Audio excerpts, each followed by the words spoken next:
सरस्वती पुराणानां आदये करुणालयं नमामि भगवत्पादं शङ्करं लोकशङ्करं सूत्रभाष्यविदो वन्दे भगवन्तो पुनः पुनः श्रीमच्छङ्करभगवत्पूज्यपादसद्गुरुभ्यो नमः हरेदं सच्चिदानन्दं गिरिवर्यं महावेदान्तारण्यं सद्गुरुं प्रणतोऽस्म्यहं ताराहं सम्प्रदायेन श्रीयवीन्द्रं सदा सद्गुरुं सच्चिदानन्दं सदा श्री श्री सच्चिदानंदेन्द्र सरस्वती महासद्गुरुभ्यो नमः। बाह्यम आसनम उक्तम अल्वा बाह्यम आसनम उक्तम अधुना शरीरस्य धारणं कथमिति उच्यते ಈ ಭಾಷ್ಯ ಆಯ್ತಾ ಭಾಷ್ಯ ಇದು ಮ್ಯಾಕ್ಲೂರು ಆಗಿಲ್ಲ ಅಲ್ವಾ ಭಾಷ್ಯ ಆಯ್ತಾ ಹೊರಗಿನ ಆಸನವನ್ನು ಕುರಿತು ಹೇಳಿದ್ದಾಯಿತು ಅಂತ ಇದ್ದಾರೆ ಹೊರಗಿನ ಆಸನ ಅಂದ್ರೆ ಅದು ನಾಚುಚ್ಚಿತ ನಾತಿ ನೀಚಂ ಅದು ಆಸನ ಶುಚು ದೇಶ ಪ್ರತಿಷ್ಠಾಪ್ಯ ಇದೆಯಲ್ಲ ಅದು ಹೊರಗಿನ ಆಸನ ಅದರ ವಿಚಾರವಾಗಿ ಹೇಳಿದ್ದಾಯಿತು ಈಗ ಶರೀರದ ಧಾರಣೆ ಧ್ಯಾನ ಕೂತಾಗ ಶರೀರ ಯಾವ ರೀತಿ ಇರಬೇಕು ಅನ್ನೋದನ್ನ ಹೇಳ್ತೀನಿ ಅಂತ ಹೇಳಿ ಪರಮಾತ್ಮ ಅದಕ್ಕಾಗಿ ಪೀಡಿಕೆ ಮಾಡ್ತಾ ಇದ್ದಾರೆ ಆರಂಭ ಮಾಡ್ತಾ ಇದ್ದಾರೆ ಶರೀರ ಧಾರಣೆ ಅಂದ್ರೆ ಹೇಗಲೂ ಇರಬಹುದು ಧಾರಣೆ ಮಾಡಕ್ಕೆ ಅದು ಇದೆ ತುಂಬಾ ಇದಿಲ್ಲ ನಿಯಮ ಇಲ್ಲ ಅದೇ ಕೂತ್ಕೊಂಡು ಧ್ಯಾನ ಮಾಡ್ತೀನಿ ಅಂತ ಹೋದ್ರೆ ನಿದ್ದೆ ಬಂದ್ಬಿಡುತ್ತೆ ನಿಂತ್ಕೊಂಡು ಮಾಡಿದ್ರೆ ಅದು ಶರೀರ ಧಾರಣೆ ಮಾಡೋಕ್ಕೋಸ್ಕರವಾಗಿ ಇದಾಗುತ್ತೆ ಈ ಆಸೀನ ಸಂಭವ ಸೂತ್ರ ಜಗಬ್ರಹ್ಮಸೂತ್ರದಲ್ಲಿ ಆಸೀನ ಸಂಭವ ಅಲ್ಲಿ ಮಲ್ಕೊಂಡ್ರೆ ನಿದ್ದೆ ಬರುತ್ತೆ ಓಡಾಡ್ಕೊಂಡ್ರೆ ವಿಕ್ಷೇಪ ಆಗತ್ತೆ ನಿಂತ್ಕೊಂಡ್ರೆ ಅದನ್ನ ಧಾರಣೆ ಮಾಡ್ಕೊಂಡು ಇದು ಮಾಡ್ಕೊಬೇಕಾಗತ್ತೆ ಇಷ್ಟು ಅನೇಕ ದೋಷಗಳು ಕೂತ್ಕೊಂಡು ಮಾಡಿದ್ರೆ ಇದಾವುದು ಬರೋದಿಲ್ಲ ಅದನ್ನು ಕೂತ್ಕೊಂಡೇ ಮಾಡ್ಬೇಕು ಧ್ಯಾನವನ್ನ ಅಂತ ತೀರ್ಮಾನ ಮಾಡಿದ್ದಾರೆ ಬ್ರಹ್ಮಸೂತ್ರ ಆಸೀನ ಸಂಭವ ಸೂತ್ರ ಶರೀರ ಧಾರಣೆ ಹೇಗೆ ಅಂತ ಕೇಳಿದ್ರೆ ಸಮಂ ಕಾಯಶಿರೋಗ್ರೀವಂ ಧಾರಯನ್ನಚಲಂ ಸ್ಥಿರಃ ಸಂಪ್ರೇಕ್ಷ್ಯ ನಾಸಿಕಾಗ್ರಂ ಸ್ವಂ ದಿಶಶ್ಚಾನವಲೋಕಯನ್ ನವಲೋಕನ ಪ್ರಶಾಂತಾತ್ಮ ವಿಗತಭೀಃ ಬ್ರಹ್ಮಚಾರ್ಯವ್ರತೆ ಸ್ಥಿತಃ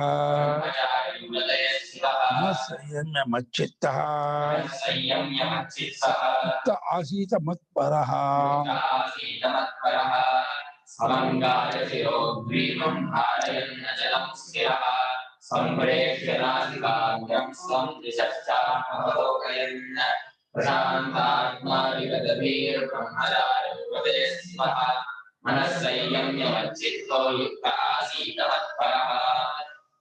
तमं कायशिरोग्रीवं धारयन् अचलं स्थिरः संप्रेक्ष्य नासिकाग्रं स्वं दिशः च अनवलोकयन् प्रशान्तात्मा विगतधीः ब्रह्मचार्यव्रते स्थितः मनः संयम्य मच्चित्तः युक्तः आसीत मत्परः ಕಾಯಶಿರೋಗ್ರೀವಾಹ ಅಂತ ಯಾಕೆ ಮಾಡಲಿಲ್ಲ ಗ್ರೀವ ಮಾಡಲಿಲ್ಲ ಗ್ರೀವಂ ಯೋಗೇಶ್ವರ ಆಯ್ತು ಹಿಂಗೆ ಕಾಯ ಶಿರ ಮೂರಿದೆ ದ್ವಂದ್ವ ಮಾಡಿದೆ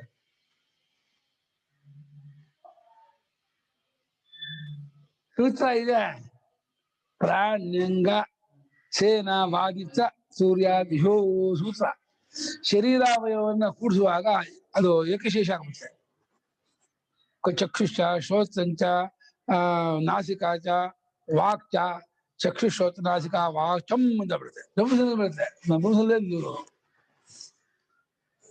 ಪ್ರತ್ಯೇಕ ಬೇರೆ ಲಿಂಗ ಇದ್ರು ಕೂಡ್ಬಿಟ್ರೆ ಏಕಶೇಷ ಆಗ್ಬಿಟ್ಟು ನಪುಂಸಕ ಬಂದು ಕೂತ್ಕೊಂಡ್ಬಿಡುತ್ತೆ ಅದೇ ಇದು ಏಕಶೇಷ ಆಗುತ್ತೆ ಸಮಾಹಾರ ದ್ವಂದ್ವ ಹೊರತು ಇದಾದ ದ್ವಂದ್ವ ಆಗಲ್ಲ ಕ್ರೀವ ಶಬ್ದ ಆಗ್ಬೇಕುದಿಲ್ಲ ಮಾಡಬಹುದು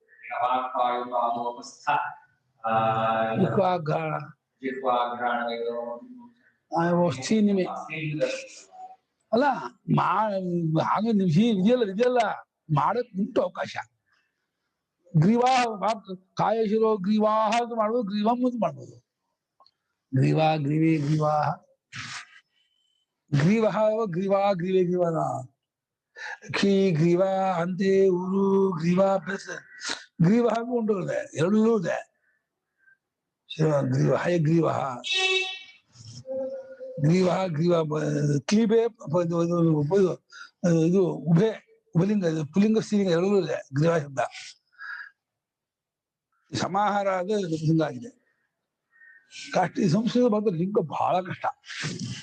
ತುಂಬಾ ಹಿಂದಿಲಿ ಸಂಸ್ಕೃತದಲ್ಲಿ ತುಂಬಾ ಹಬ್ಬ ಇರ್ತದೆ ಲಿಂಗ ಜ್ಞಾನ ಗೊತ್ತೇ ಆಗಲ್ಲ. ಯಾವ ಲಿಂಗ ಯಾವ್ದು. ಪರ್ವತ ಯಾವ ಲಿಂಗ ಕೇಳಿದ್ರೆ ಪರ್ವತ ಪುಲ್ಲಿಂಗ ಪರ್ವತ. ಔಷಧಿ ಶ್ರೀಲಿಂಗ, ನದಿ ಶ್ರೀಲಿಂಗ. ಅದು ಬಳಕೆ ಮಾಡಿ ಅಭ್ಯಾಸ ಗೊತ್ತಾಗ್ಬೇಕೇ ಹೊರತು ಅದಕ್ಕೆ ಯುನೀಕ್ ಆದ ಒಂದು ಇದಿಲ್ಲ. ಡೆಫಿನೇಷನ್ ಇಲ್ಲ ಅಷ್ಟ. ಕೆಲವು ಮಾಡಿದಾರೆ ಚಿನ್ನೆಲ್ಲ ಸ್ತ್ರೀಲಿಂಗ, ಘೈಯೆಲ್ಲ ಪುಲ್ಲಿಂಗ, ಲುಟ್ಟೆಲ್ಲ ಲಿಂಗ. ಅದು ಗೊತ್ತಾಗ್ಬೇಕಲ್ಲ ಮುಂಚೆ. ಲುಟ್ಟು ಗೈ ಚಿನ್ ಹೆಂಗ್ ಗೊತ್ತಾಗುತ್ತೆ? ಅದು ಗೊತ್ತಾಗ್ಬೇಕು. ಆಮೇಲೆ ಇನ್ನೊಂದು ಹೇಳ್ತಾರೆ ಸಾತ್ವಿಕವೆಲ್ಲ ಪುಲ್ಲಿಂಗ, ರಾಜಸವೆಲ್ಲ ಸ್ತ್ರೀಲಿಂಗ, ತಾಮಸವೆಲ್ಲ ನಪುಂಸಕಲಿಂಗ ಮಾಡಿದ್ದಾರೆ. ಅಪವಾದವೂ ಇದೆ.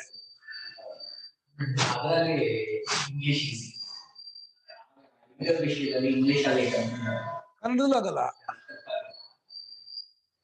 ಅಲ್ಲ ಇಂಗ್ಲಿಷಲ್ಲಿ ಲಿಂಗಕ್ಕೆ ಇದೇ ಇಲ್ಲ, ಲಿಂಗಕ್ಕೆ ವ್ಯತ್ಯಾಸ ಇಲ್ಲ. ಲಿಂಗ ಏನು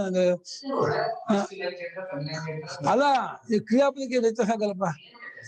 ಕ್ರಿಯಾಪದ ಮೂರು ಎಲ್ಲ ಲಿಂಗಕ್ಕೂ ಒಂದೇ. ನದಿ ಅಂದ್ರೆ ಅದರಲ್ಲಿ ಪುಲ್ಲಿಂಗ ಸ್ತ್ರೀಲಿಂಗ ಹಾಗೆ ನದಿ ಸೀನ್ ರಿವರ್ ಅಂತ ಹಾಕಿದ್ರೆ ರಿವರ್ ಯಾವ ಲಿಂಗವೂ ಆಗಲಿ ಕ್ರಿಯಾಪದ ಹಾಗೆ ಇರುತ್ತೆ, ವರ್ಬ್ ಹಾಗೆ ಇರುತ್ತೆ. ವರ್ಬಲ್ಲಿ ವ್ಯತ್ಯಾಸ ಇಲ್ಲ. ಆಮೇಲೆ ಅದು ಇದು ಅಷ್ಟೇ, ಅದು ಅಬ್ಜೆಕ್ಟಿವ್ ಏನು ಇದಾಗಲ್ಲ ಅಷ್ಟೇ. ಅದೇನಪ್ಪ ಇಂಗ್ಲಿಷಲ್ಲಿ ಎಲ್ಲ ವಕಾಬಲಿ ಗಟ್ಟಿ ಮಾಡೋದೇ ಇಂಗ್ಲಿಷ್ ಭಾಷೆ. ಆ ಡಿಕ್ಷನರಿ ತಲೆ ಇಟ್ಕೊಳ್ಬೇಕು, ಎಲ್ಲ ಗಟ್ಟಿ ಮಾಡ್ಬೇಕು, ಎಲ್ಲ ಪದಕ್ಕೆ ಗಟ್ಟಿ ಮಾಡ್ಬೇಕಾದ್ರೆ ಈ ಬಗ್ಗೆ ಯಾಕೆ ಕ್ಯಾಟ್ ಅದು ಯಾಕೆ ಬೇಕು, ಡಾಗ್ ಅಂದ್ರೆ ಯಾಕೆ ನಾಯಿ ಅಂದ್ರೆ ಅದಕ್ಕೆ ಡಾಗಿಗೂ ನಾಯಿಗೂ ಏನು ಸಂಬಂಧ ಇಲ್ಲ, ಕ್ಯಾಟ್ಗೂ ಬೆಕ್ಕಿಗೂ ಏನು ಸಂಬಂಧ ಇಲ್ಲ. ಸಿಯುಟಿ ಕಟ್ಟು, ಬಿಯುಟಿ ಬಟ್ಟು, ಸಿಯುಟಿ ಬಟ್ಟು ಕಟ್ಟು, ಬಿಯುಟಿ ಪುಟ್ಟು. ಅದೇ ಪುಟ್ಟು ಇದ್ಯಾಕೆ ಕಟ್ಟು ಇದ್ಯಾಕೆ ಬಟ್ಟು ಕೇಳ ಗೊತ್ತಿಲ್ಲ. ಅದು ಹಂಗೆ. ಅದೇನ್ ಭಾಷೆ ನಮ್ಮದು. ಹೌದು, ಸಾಂಸ್ಕ್ರಿಟ್ ಈಗ ತರ ನೀವೇ ಹೇಳ್ತಾ ಇದ್ದೀರಾ ಯಾವ್ದು ಸ್ತ್ರೀಲಿಂಗ ಯಾವ್ದು ಪುಲ್ಲಿಂಗ ಗೊತ್ತಾಗಲ್ಲ ಅಂತ. ಮತ್ತೆ ಅದುವೇ ಲಿಂಗಜ್ಞಾನ ಯಾಕೆ ಸಂಸ್ಕೃತ ಕಷ್ಟ ಅಂತಂದ್ರೆ ಅವರು ಗುಣತ್ರಯ ವಿಚಾರ ವಿಚಾರ ಮಾಡಿರಲ್ಲ, ಗುಣತ್ರಯ ಗೊತ್ತಾಗಲ್ಲ, ಅದನ್ನ ಕಷ್ಟ. ಆದ್ರೆ ಸಂಸ್ಕೃತದ ಒಂದು ಇದಿದೆಯಲ್ಲ ಸ್ವರೂಪ ತುಂಬಾ ಚೆನ್ನಾಗಿದೆ.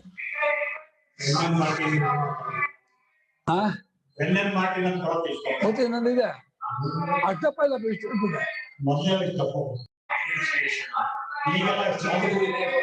ಹೌದಾ. ಗ್ರೀವಂ ಸಮ, ಕಾಯ ಅಂದ್ರೆ ಶರೀರ, ಶಿರ ಅಂದ್ರೆ ತಲೆ, ಗ್ರೀವ ಅಂದ್ರೆ ಕತ್ತು. ಮೂರು ಒಂದೇ ಸಾಡ್ರಕ್ಕೆ ಇರ್ಬೇಕು, ಹೀಗೆ ನಿಂತ್ಕೋಬೇಕಂದ್ರೆ ತಪ್ತದೆ. ಸಮ ಅಂದ್ರೆ ಒಂದೇ ಸಾಡ್ರೇಖೆ, ಸಮವಾಗಿ ಸಮವಾಗಿ ಧಾರಣೆ ಮಾಡುತ್ತಾ ಮತ್ತು ಅಚಲವಾಗಿರ್ಬೇಕು. ಸಮವಾಗಿ ಧಾರಣೆ ಮಾಡಬೇಕು, ಹೀಗೆ ಮಾಡ್ಬಿಡ್ಬೋದು, ಅದಾಗಬಾರ್ದು, ಅಚಲ ಆಗ್ಬೋದು. ಮತ್ತೆ ಸ್ಥಿರ ಅಂತಂದು, ಸ್ಥಿರ ಮತ್ತೆ ಏನ್ ಮಾಡಿದ್ರು ಭಾಷೆಗಾರರು, ಸ್ಥಿರೋಭೂತವಾದ ಅರ್ಥ ಮಾಡಿದ್ರು.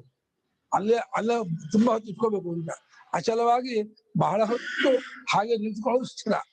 ಹೀಗಿದ್ಕೊಂಡು ನಾಸಿಕಾಗ್ರಂ ಸಂಪ್ರೇಕ್ಷ್ಯ, ತನ್ನ ಮೂಗಿನ ತುದಿ ನೋಡ್ಕೋಬೇಕು. ಮೂಗಿನ ತುದಿ ಕಣ್ಣು ಐತೆ, ಮೂಗಿನ ತುದಿ ನೋಡಕ್ ಹೋದ್ರೆ ಮೂಗಿನ ತುದಿ ನೋಡೋದು ಮುಖ್ಯ ಅಲ್ಲ, ಎಲ್ಲೂ ನೋಡ್ಬಾರ್ದು ಮುಖ್ಯ ಅಷ್ಟೇ.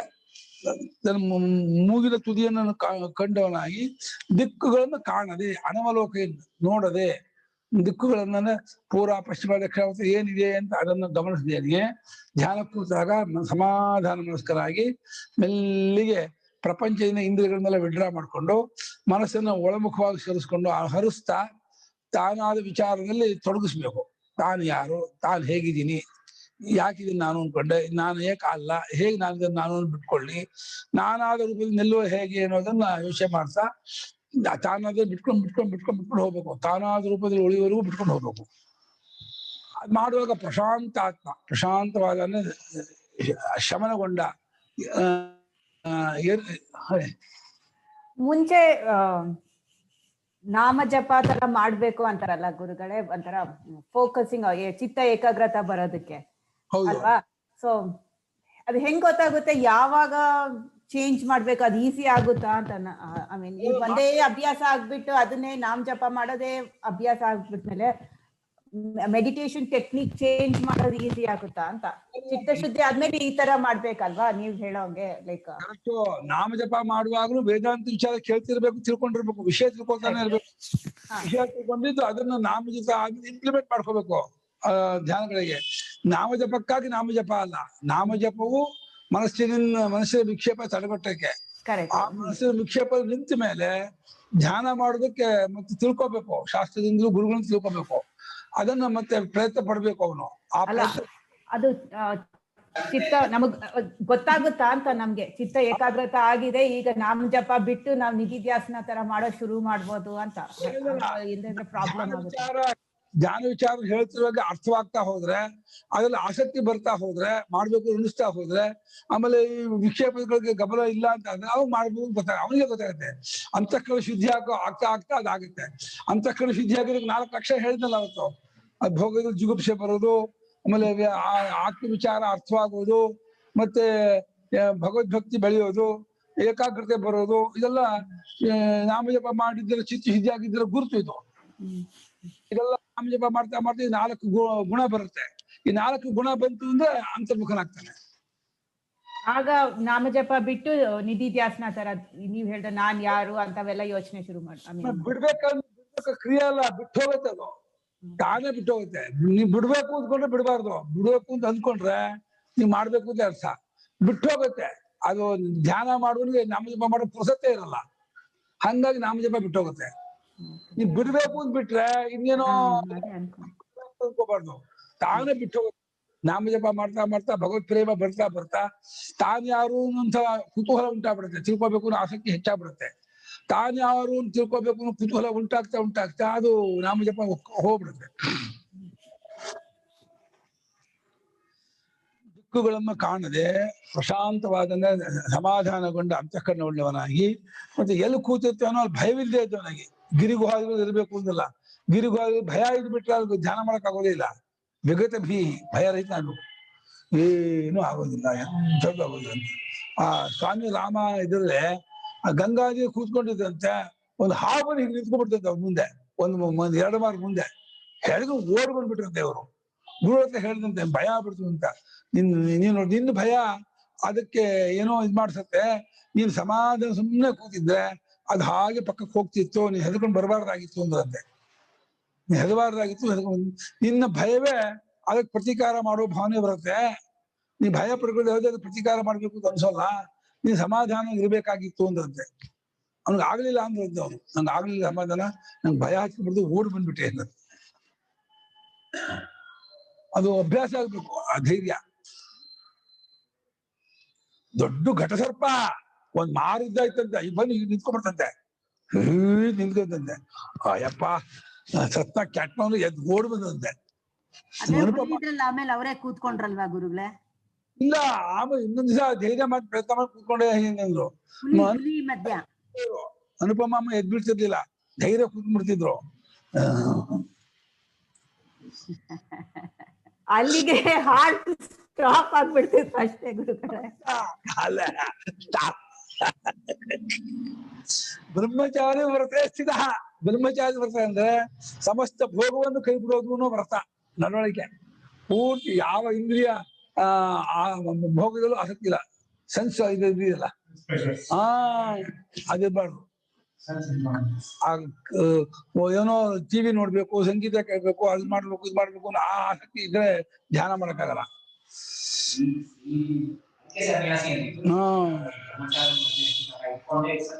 ಹೌದು, ಬ್ರಹ್ಮಚಾರಿ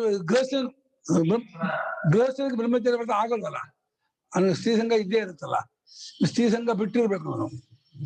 ಮನಸ್ಸಂಯಮ್ಯ, ಮನಸ್ಸನ್ನು ಪೂರ್ತಿ ಹತೋಟಿ ಇಟ್ಕೊಂಡಿರ್ಬೇಕು. ಮಚ್ಚಿತ್ತ, ಇದು ಒಂದಿದ್ ಬಿಟ್ರೆ ಎಲ್ಲ ಇದ್ದಂಗೆ. ಮಯಿ ಪರಮೇಶ್ವರೇ ಚಿತ್ತಂ ಯಸ್ಯ ಸಹ ಮಚ್ಚಿತ್ತ. ಪೂರ್ತಿ ಪರಮೇಶ್ವರನಲ್ಲಿಯೇ ಮುಳುಗಿದ ಮನಸ್ಕನಾಗ್ಬಿಟ್ರೆ ಅದೇ ಬ್ರಹ್ಮಚರ್ಯ, ಅದೇ ಸಮಾಧಾನ, ಅದೇ ಏಕಾಗ್ರತೆ, ಅದೇ ಎಲ್ಲ ತಂದ್ಕೊಡುತ್ತೆ ಅದು. ಅದು ಒಂದು ಇಟ್ಕೋಬೇಕು, ಮಚ್ಚಿತ್ತನಾಗ್ಬೇಕು. ಮತ್ತು ಮಚ್ಚಿತ್ತನಾಗಿ ಮತ್ಪರಹ ಯುಕ್ತ ಆಸೀತ. ಬರೀ ಮಚ್ಚಿತ್ತನಾದೇ ಆಗಲ್ಲ, ಒಂದ್ಸಲ ಚಿತ್ತ ಇಡಲ್ಲ, ನಾನೇ ಹೆಚ್ಚಿನವನು ಸರ್ವಸ್ವ ಎಂಬುದಾಗಿ ಕೂಡಿಕೊಂಡು ಕೂತ್ಕೋಬೇಕಂತೆ. ನನ್ನ ಜೀವನದಲ್ಲಿ ನನಗೆ ಆತನೇ ಸರ್ವಸ್ವ, ಆತನೇ ಹೆಚ್ಚು, ಆತನಿಗಾಗಿಯೇ ನಾನಿರೋದು ಅನ್ನುವುದಾಗಿ ಅನ್ಕೊಂಡು ಮತ್ಪರನಾಗಿ ಭಗವತ್ಪರನಾಗಿ ಯಾವಾಗ ಆ ಚಿಂತನೆ ಮಾಡ್ತಾ ಕೂತ್ಕೋಬೇಕು. ನೀರು ಕುಡಿದ ಅಭ್ಯಾಸ ಆಗಿ ಇವಾಗ ಸಮಂ ಕಾಯಶಿರೋಗ್ರೀವಂ ಕಾಯಶ್ಚ ಶಿರಶ್ಚ ಗ್ರೀವಾಚ ಕಾಯಶಿರೋಗ್ರೀವಂ ತತ್ ಸಮಂ ಧಾರಯನ್. ಗ್ರೀವಾಚ ಹಾಕಿದ್ದಾರೆ, ಗ್ರೀವಶ್ಚ ಹಾಕಿಲ್ಲ, ಗ್ರೀವಾ ಸೀಲಿಂಗ್ ಹಾಕಿದ್ದಾರೆ. ಕಾಯ ಶಿರೋ, ಕಾಯ ಅಂದ್ರೆ ಶರೀರ, ಶಿರ ಅಂದ್ರೆ ತಲೆ, ಗ್ರೀವ ಅಂದ್ರೆ ಕತ್ತು. ಮೂರು ಸಮವನ್ನಾಗಿ ಧಾರಣೆ ಮಾಡುತ್ತಾ ಒಂದೇ ನೇರದಲ್ಲಿ ಇಟ್ಕೊಬೇಕು. ನೇರ ಕೂತ್ರೆ ಅದಾಗಬಾರ್ದು. ಅದು ಒಂದ್ಸಲ ತುಂಬಾ ಹೀಗೆ ಕೂತು ಕಷ್ಟ ಆಗುತ್ತೆ. ಹೀಗೆ ಅಭ್ಯಾಸ ಇದ್ರೆ ಹಾಗೆ ಕೂತು ಮಾಡಿದ್ರೆ ತಪ್ಪಿನಾಗಲ್ಲ. ಸೊಂಟ ಎತ್ತಿ ಹಿಡಿಬೇಕು ಅಂತ ಏನಿಲ್ಲ, ಎತ್ತಿ ಹಿಡಿದು ಕೂತ್ಕೊಂಡು ಮಾಡಿದ್ರೆ ಅಭ್ಯಾಸ ಇದ್ದು ಮಾಡ್ಬೋದು. ಅದಾಗ್ಲಿಲ್ಲ, ಸ್ವಲ್ಪ ಬಳದ್ಕೊಂಡು ಹೀಗೆ ಮಾಡ್ತೀನಿ ಅಂತಂದ್ರೆ ನಿದ್ದೆ ಬರ್ದೇ ಹೋದ್ರೆ ಧ್ಯಾನ ಮಾಡಕ್ಕಾದ್ರೆ ಮಾಡ್ಬೋದು. ಧ್ಯಾನ ಮುಖ್ಯವೇ ಹೊರತು ಆಸನ ಮುಖ್ಯ ಅಲ್ಲ ಇಲ್ಲಿ. ಎಲ್ಲವೂ ಗೌಣವೇ. ಅಚಲಂಚ ಅಚಲಂಚ ಸಮಂ ಧಾರಯತಃ ಚಲನಂ ಸಂಭವತಿ. ಸಮವಾಗಿ ಧಾರಣೆ ಮಾಡಿಕೊಂಡಿರುವ ಆತನಿಗೆ ಸ್ವಲ್ಪ ಹೀಗ್ ಮಾಡೋಣ, ಸ್ವಲ್ಪ ಹೀಗ್ ಮಾಡೋಣ ಅಂತ ಅನಿಸ್ತಾ ಇರುತ್ತೆ. ಸ್ವಲ್ಪ ಸೊಂಟ ತುಂಬಾ ಹೊತ್ತು ಕೂತ್ಕೊಂಡು ನೋಯುತ್ತಲ್ಲ, ಸ್ವಲ್ಪ ಬೆಂಡ್ ಮಾಡಿ ನೋಡೋಣ, ಹೀಗ್ ನೋಡೋಣ, ಹೀಗ್ ಮಾಡಿ ಹೀಗೆ ಚಲನೆ ಬರುತ್ತಾ ಇರುತ್ತೆ.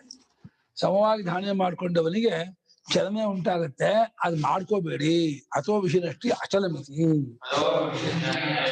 ಅದನ್ನ ವಿಷಯಗೊಳಿಸ್ತಾ ಇದ್ದಾನೆ. ಅಚಲವಾಗಿರಿ, ಅಲುಗಾಡದೆ ಗಟ್ಟಿಯಾಗಿ ಅದ್ ಮಾಡ್ತಿರ್ತಾರೆ. ಮಂತ್ರ ಹೇಳ್ಬೇಕಾದ್ರೆ ಬದಲಾವಣೆ ಮಾಡ್ತಾರೆ, ಮಂತ್ರ ಹೇಳ್ಬೇಕಾದ್ರೆ ತೂಗ್ತಾ ಇರ್ತಾರೆ.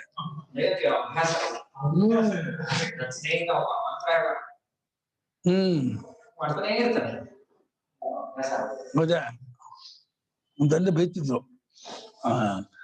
ಗೀತಿ ಶೀಘ್ರಿ ಶಿರಃ ಕಂಪಿ ಯಥಾ ಲಿಖಿತ ಪಾಠಕಃ ಅನರ್ಥಜ್ಞೋ ಅಲ್ಪಕಂಠಶ್ಚ ಷಡೇತೆ ಪಾಠಕಾಧಮಾಹ ಅಂತ. ಈ 6 ಅಧ್ಯಯನಕ್ಕೆ ಅಧಮವಂತೆ. ಫಾಸ್ಟ್ ಹೇಳೋದು, ಗೀತಿಯಿಂದ ಹಾಡ್ಕೊಂಡು ಹೇಳೋದು, ಶೀಘ್ರಿಂದ ಫಾಸ್ಟ್ ಹೇಳೋದು, ಶಿರಃ ಕಂಪಿ ತಲೆಯಲ್ಲಿ ಆಡ್ಸ್ಕೊಂಡು ಹೇಳೋದು, ಹೀಗೆ ಮೈಯಲ್ಲಿ ಆಡ್ಸ್ಕೊಂಡು ಹೇಳೋದು. ಹಾಗ ಯಥಾ ಲಿಖಿತ ಪಾಠಕ, ಪುಸ್ತಕ ಹೇಗಿದೆಯೋ ಹಾಗೆ ಓದೋದು. ಅನರ್ಥಜ್ಞ, ಅರ್ಥವನ್ನು ತಿಳಿದೇ ಇರೋದು. ಅಲ್ಪಕಂಠ, ಸಣ್ಣ ವಾಯಸ್ಸು, ಅಷ್ಟು ಪಾಠಕ ಅಧಮ ಅಂತ. ಅಲ್ಪಕಂಠ ಷಡೇತೆ ಪಾಠಕ ಅಧಮಾಹ.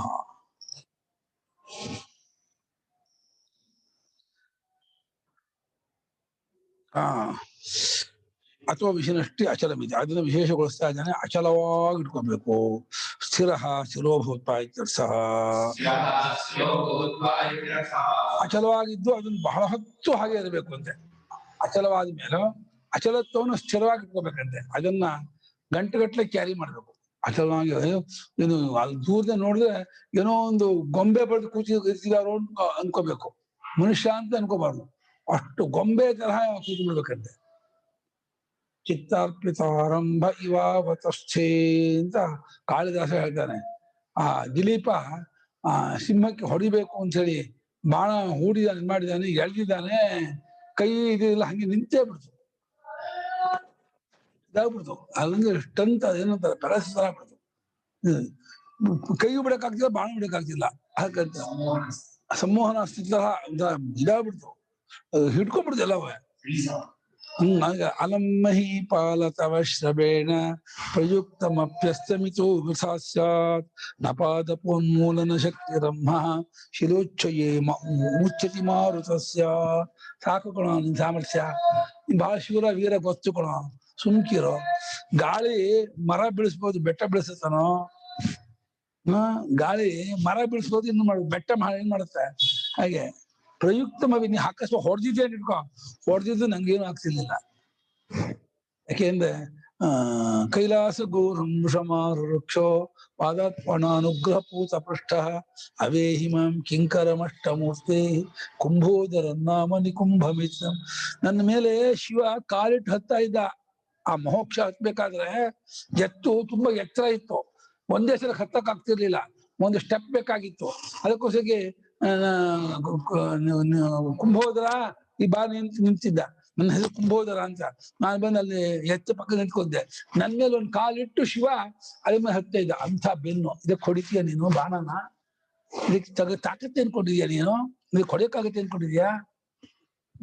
ಹೋಗು ಗುರು ಹತ್ರ ಹೇಳು, ತಿನ್ಕೊಂಡು ಹೋಯ್ತು ಹಸುನ ಅಂತ ಹೇಳು. ಅಯ್ಯೋ ಮಹಾರಾಯ ಹಾಗೆ ಮಾಡ್ಬೇಡ ಕಣೋ, ದಮ್ಮಯ್ಯ ದತ್ತಯ್ಯ ಕಣೋ, ನನ್ನ ಬೇಕಾದ್ರೆ ತಿನ್ನು, ಆ ಹಸು ಮಾತ್ರ ತಿನ್ಬೇಡ ಕಣೋ. ಇಲ್ಲ ಕಣೋ, ನನ್ನ ಆಹಾರ ಇದು. ಅಯ್ಯೋ ನಿನ್ನ ಆಹಾರ ಅದು ನನ್ನ ಗುರುಗಳ ಧೇನು ಕಣೋದು, ಅಗ್ನಿಹೋತ್ರ ಧೇನು ಕಣೋ, ಬೇಡ ಕಣೋ, ಬೇಡ್ಕೊಳ್ತೀನಿ, ದಯವಿಟ್ಟು ತಿನ್ಬೇಡ, ನನ್ನನ್ನು ತಿನ್ನು ಅವಳು. ದಡ್ಡ, 1000 ಹಸು ಕೊಡ್ಬೋದು ನಿನ್ ಗುರುಳಿಗೆ ಬದ್ಲು, ನಿನ್ನಿದ್ರೆ ಏನು ಅಂದ್ಕೊಂಡಿದ್ದೇನ? ಇಲ್ಲ, ಲಕ್ಷ ಧೇನುಗೂ ಸಮಾನ ಅಲ್ಲ ಇದು ಬಹಳ ಶ್ರೇಷ್ಠವಾದ್ದು, ನನ್ನನ್ನು ಕೊಟ್ಕೊಳ್ತೀನಿ, ಬೇಡ ತಿನ್ಬೇಡ, ನನ್ನ ಆಣೆ, ನನ್ನ ಮೇಲೆ ಇದು, ನನ್ನನ್ನೇ ತಿನ್ಬೇಕೆ ಹೊರತು ಹಿಂಗ ಹಸಿವಾಗಿದ್ರೆ ಯಾವ ಕಾರಣಕ್ಕೂ ಹಸು ತಿನ್ಬಾರ್ದು ಅಂತ ಹಠ ಮಾಡ್ಬಿಟ್ಟ. ಸರಿ, ನಿನ್ನ ತಿನ್ಬೇಕಾ? ನಿನ್ನ ತಿನ್ಲಾ ಅಲ್ಲ, ತಿನ್ನೋದು. ಹಾಗಾದ್ರೆ ಮಲ್ಕೊ, ಹಾರ್ತೀನಿ ಅದ. ಆಯ್ತಪ್ಪ ಅಂದ್ರೆ ಹೀಗೆ ಮಲ್ಕೊಂಡ. ಮಲ್ಕೊಂಡಿದ್ದಾನೆ, ದವದ ಹೂವಿನ ಮಳೆ ಬಿದ್ಬಿಡ್ತು. ನೋಡ್ತಾನೆ, ಸಿಂಹವೂ ಇಲ್ಲ, ಅಲ್ಲಿ ಏನೂ ಇಲ್ಲ. ನಂದಿನೂ ನೆಗ್ತಾ ಇದೆ. ನಾನು ಪರೀಕ್ಷೆ ಮಾಡೋಕೋಸ ಬೇಕು ಅಂತ ಮಾಡಿದೆ ಸಿಂಹದ ವೇಷ. ಯಾವ ಸಿಂಹ ನನ್ನನ್ನು ಮುಟ್ಟಲ್ಲ, ನೀನು ಏನಿದೆ ನನ್ನ ಪ್ರೇಮ ಅಂತ, ನಡಿ ಆಶ್ರಮಕ್ಕೆ ಹೋಗೋಣ ಅಂತ ಕರ್ಕೊಳ್ಳೋದು. ಎಷ್ಟು ಚೆನ್ನಾಗಿರುತ್ತಾ ಇದು ಕತೆ. ಸ್ಥಿರವಾಗಿ ಇದ್ದುಕೊಂಡು ಮಾಡ್ಕೊಂತ ಇರ್ಬೇಕಂತೆ. ಸ್ವಂ ನಾಸಿಕಾಗ್ರಂ ಸಂಪ್ರೇಕ್ಷ್ಯ ಸಮ್ಯಕ್ ಪ್ರೇಕ್ಷಣಂ ದರ್ಶನಂ ಕೃತ್ವಾ ಇವ ಇತಿ ಇವ ಶಬ್ದೋ ಲುಪ್ತೋ ದ್ರಷ್ಟವ್ಯ. ತನ್ನ ಮೂಗಿನ ತುದಿಯನ್ನ ಚೆನ್ನಾಗಿ ನೋಡ್ತಾ ಇದ್ದಾನೋ ಅನ್ನೋ ಹಾಗೆ ಅಂತ ಇವಕಾರ ಹಾಕೊಳ್ಳಿ.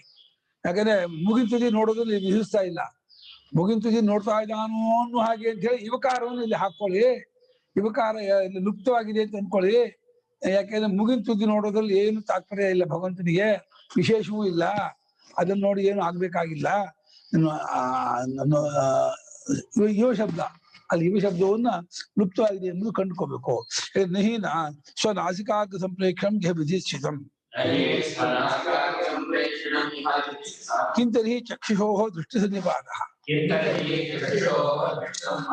ಇಲ್ಲಿ ತನ್ನ ಮೂಗಿನ ತುದಿಯನ್ನು ನೋಡ್ಬೇಕು ಅನ್ನೋದನ್ನ ವಿಧಾನ ಮಾಡ್ಬೇಕು ಅಂತ ಅಂದ್ಕೊಂಡೇ ಇಲ್ಲ.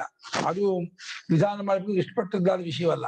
ಮತ್ತೇನು ಅಂದ್ರೆ ತನ್ನ ದೃಷ್ಟಿಯನ್ನ, ಕಣ್ಣಿನ ದೃಷ್ಟಿಯನ್ನ ಒಗ್ಗೂಡಿಸ್ಕೋಬೇಕು, ಹತೋಟಿ ಮಾಡ್ಕೋಬೇಕು, ಉಪಸಂಹಾರ ಮಾಡ್ಕೋಬೇಕು ಅನ್ನೋ ಮುಖ್ಯವೇ ಹೊರತು ಮೂಗಿನ ತುದಿ ನೋಡ್ಬೇಕು ಅನ್ನೋದು ಮುಖ್ಯ ಅಲ್ಲ. ದೃಷ್ಟಿಗಳ ಸನ್ನಿಪಾತ ಇದೆಯಲ್ಲ, ಚಕ್ಷು, ಅದನ್ನ ಅಲ್ಲಿ ಕಣ್ಕ ಮಾಡಿ ಬೇರೆ ಕಡೆ ಕಣ್ಣನ್ನು ಪಸರಿಸದೇ ಇರಬೇಕು ಅನ್ನೋದೇ ಮುಖ್ಯ. ಬೇರೆ ಕಡೆ ಕಣ್ಣನ್ನು ಪಸರಿಸಿಬಿಟ್ರೆ ನಿಂಗೆ ಧ್ಯಾನ ಮಾಡಕ್ ಆಗೋದಿಲ್ಲ. ಧ್ಯಾನ ಮಾಡ್ಬೇಕಾದ್ರೆ ಫಸ್ಟ್ ಕಣ್ಮುಚ್ಕೋದು ಬೆಸ್ಟಮ್ಮ. ಅದಕ್ಕಿಂತ ಕಣ್ಮುಚ್ಕೊಂಡ್ಬಿಟ್ಟು ಧ್ಯಾನ ಮಾಡೋದು ಎಲ್ಲಕ್ಕಿಂತ ಈಸಿ. ನಿದ್ದೆ ಬಂದ್ಬಿಡತ್ತನೋ ಒಂದು ಇದು, ನಿದ್ದೆ ಹಾಗೆ ಬರೋಲ್ಲ ಚೆನ್ನಾಗಿ ಮಾಡಿದ್ರೆ. ಅಕಸ್ಮಾತ್ ತುಂಬಾ ನಿದ್ದೆ ಬಂದ್ರೆ 10 ನಿಮಿಷ ಮಲ್ಕೊಂಡ್ರು ತೊಂದ್ರೆ ಇಲ್ಲ, ಮತ್ ಮಾಡಿದ್ರೆ ಆಯ್ತು. ಅಲ್ಲ, ಇಷ್ಟು ಇದೆ ಅಂತ ನಿದ್ದೆ ಬರುತ್ತೆ. ಮನಸ್ಸಿಗೆ ಒಗ್ಗದೆ ಹೋದ್ರೆ, ಮನಸ್ಸಿಗೆ ಇಷ್ಟವಾಗದೆ ಹೋದ್ರೆ ಬಲಾತ್ಕಾರ ಹಿಡಿತಾ ಇದ್ದ ಸೋತೋಗ್ಬಿಡುತ್ತಲ್ಲ, ನಿದ್ದೆ ಮಾಡುತ್ತೆ ಆರಂಭದಲ್ಲಿ. ಅದ್ರಲ್ಲಿ ರುಚಿ ಹತ್ತಿದೆ ಮಾಡಲ್ಲ, ರುಚಿ ಬರ್ಬೇಕು. ರುಚಿಯನ್ನ ಇವನು ತೋರಿಸ್ಬೇಕು, ಅಲ್ಲಿ ಏನ್ ವಿಶೇಷ ಇದೆ ಅಂತ ಆ ಮನಸ್ಸಿಗೆ ರುಚಿಯನ್ನು ತೋರಿಸ್ತಾ ಧ್ಯಾನದಲ್ಲಿ ಆಸಕ್ತಿ ಬರುತ್ತೆ. ಧ್ಯಾನದಲ್ಲಿ ಆಸಕ್ತಿ ರುಚಿಯಾಗಿ ಬರುತ್ತೆ. ಹೇಗೆ ಬರುತ್ತೆ ಅಂತಂದ್ರೆ, ಯಾವ ನಿನಗೆ ವಿಷಯದಲ್ಲಿ ರುಚಿ ಆಗ್ಬೇಕೋ ಅಲ್ಲಿ ಸುಖ ಕಂಡ್ರೆ ರುಚಿ ಬರುತ್ತೆ. ಇದು ಸುಖ ಸ್ವರೂಪ ಕಣಪ್ಪ, ಆದ್ರಿಂದ ಇದನ್ನ ಧ್ಯಾನ ಮಾಡು, ಇದೇ ಆನಂದ ಸ್ವರೂಪ. ನಿಂಗೆ ಎಲ್ಲ ಆನಂದ ಆಗುವಾಗಲೂ ಇದರ ಆನಂದವೇ ತೋರ್ಕೊಳ್ಳೋದು, ಇದರ ಆನಂದ ಬಿಟ್ಟು ಇನ್ನೊಂದು ಆನಂದ ಅಂತ ಇಲ್ವೇ ಇಲ್ಲ. ಇವನೇ ಆನಂದ ಸ್ವರೂಪ ಇವನು, ಅದನ್ನ ಇಲ್ಲೇ ಸುಖ ಇದೆ, ತಿರುಕೋ ಆಗತ್ತೆ ಅಂತ ಹೇಳಿ ಅದಕ್ಕೆ ಬುದ್ಧಿವಾದ ಹೇಳಿ ಮೆಲ್ಲಿಗೆ ಮನಸ್ಸಿಗೆ ಪಾಠ ಹೇಳ್ಕೊಟ್ಟು, ಬುದ್ಧಿ ಹೇಳ್ಕೊಟ್ಟು ಒಳಗೆ ತಗೋಬೇಕು. ಮನಸ್ಸಿನ ಸಂವಾದ ಮಾಡ್ಬೇಕು. ಮನಸ್ಸಿನ ಸಂವಾದ ಮಾಡಿ ಮನಸ್ಸಿಗೆ ಅದನ್ನ ಇದ್ ಮಾಡ್ಬೇಕು, ಸಮಾಧಾನ ಮಾಡ್ಬೇಕು. ಪ್ಲೀಸ್ ಮಾಡ್ಬೇಕು ಮನಸ್ಸನ್ನ. ಹಾ, 2 ಸಲ ಪ್ಲೀಸ್ ಮನಸ್ಸೇ ಅನ್ಬೇಕು. ಹಾ, ಪ್ಲೀಸ್ ಮೈಂಡ್ ಪ್ಲೀಸ್ ಅನ್ಕೊಳ್ಬೇಕು. ನೀವು ಪ್ಲೀಸ್ ಆಗಿ ಅಂತ ಹೇಳ್ಬೇಕು, ಸುಖವಾಗಿರುತ್ತೆ. ಇಲ್ಲಿ ಡಬಲ್ ಪ್ಲೀಸ್, ಅದು ವರ್ಬು ಹೌದು, ನೋವು ಹೌದು, ಪ್ಲೀಸ್ ಅನ್ನೋದು. ಅದು ಸಂತೋಷ ಪಡಿಸ್ಬೇಕು, ಅದಕ್ಕೆ ಕ್ಷಮೆಯೂ ಕೇಳ್ಬೇಕು. ದಯವಿಟ್ಟು ಹೋಗ್ಬೇಡ ಕಣೋ, ಕೈ ಮುಗಿತೀವಿ ಮನಸ್ಸೆ, ಒಳಕ್ ಹೋಗ್ಬೇಡ ಒಳಕ್ಕೆ ಅಂತ ಹೇಳಿ ಆ ಮನಸ್ಸಿಗೆ ಕೈ ಮುಗಿದು ಕೇಳ್ತಾ ಅದು ಒಪ್ಪಿಸ್ಕೊಬೇಕು. ಯಾಕೆಂದ್ರೆ ತುಂಬಾ ಪ್ರೇಮದಿಂದ ಬೇಡ್ಕೊಂಡ್ರೆ ಒಪ್ಕೊಂಡ್ಬಿಡ್ತಾರೆ, ಯಾರಾದ್ರೂ ಒಪ್ಕೊಂಡ್ಬಿಡ್ತಾರೆ. ಹಾಗೆ ಈ ಮನಸ್ಸು ಹಾಗೆ ಪಾಪ ಎಷ್ಟು ಕೇಳ್ಕೊತಾ ಇದ್ದಾನೆ, ತುಂಬಾ ಇದ್ ಮಾಡ್ತಾನೆ, ಆಯ್ತು ನಾನು ಹಂಗೆ ಮಾಡ್ತೀನಿ ಅಂತ ಹೇಳಿ ಮನಸ್ಸು ಕೂಡ ಇವನ ವಿಷಯ ಒಲ್ದು ಬಿಡುತ್ತೆ, ಒಲ್ದ್ಬಿಟ್ಟು ಒಳ್ಮುಖ ಹರಿಯುತ್ತೆ. ಹಂಗ್ ಮಾಡ್ಕೊಳ್ಬೇಕು. ಬೈದ್ರು ಕೇಳುತ್ತೆ, ಓಡೋಗುತ್ತೆ. ಹಾ, ಅಷ್ಟೇ ತತ್ಕಾಲಕ್ಕೂ ಸುಮ್ಮನೆ ಇದ್ದಂಗ್ ಮಾಡುತ್ತೆ, 1 to 10 ಟೈಮ್ ಹಾರತ್ತದು. ಯಾವತ್ತು ಮಕ್ಕಳಿಗೆ ಅಷ್ಟೇ, ನೀವು ಚೆನ್ನಾಗಿ ಪೂಸಿ ಮಾಡಿದ್ರೆ ಸಗಣಿ ತಿನ್ನಿಸ್ಬಹುದು, ಬೈದ್ಬಿಟ್ರೆ ಕಲ್ಸಕ್ಕ ತಿನ್ಸಕ್ಕಾಗಲ್ಲ, ಕಲ್ಸಕ್ರ ತಿನ್ನಲ್ಲ, ಅದು ಸಕ್ಕರೆ ತಿನ್ನಲ್ಲ.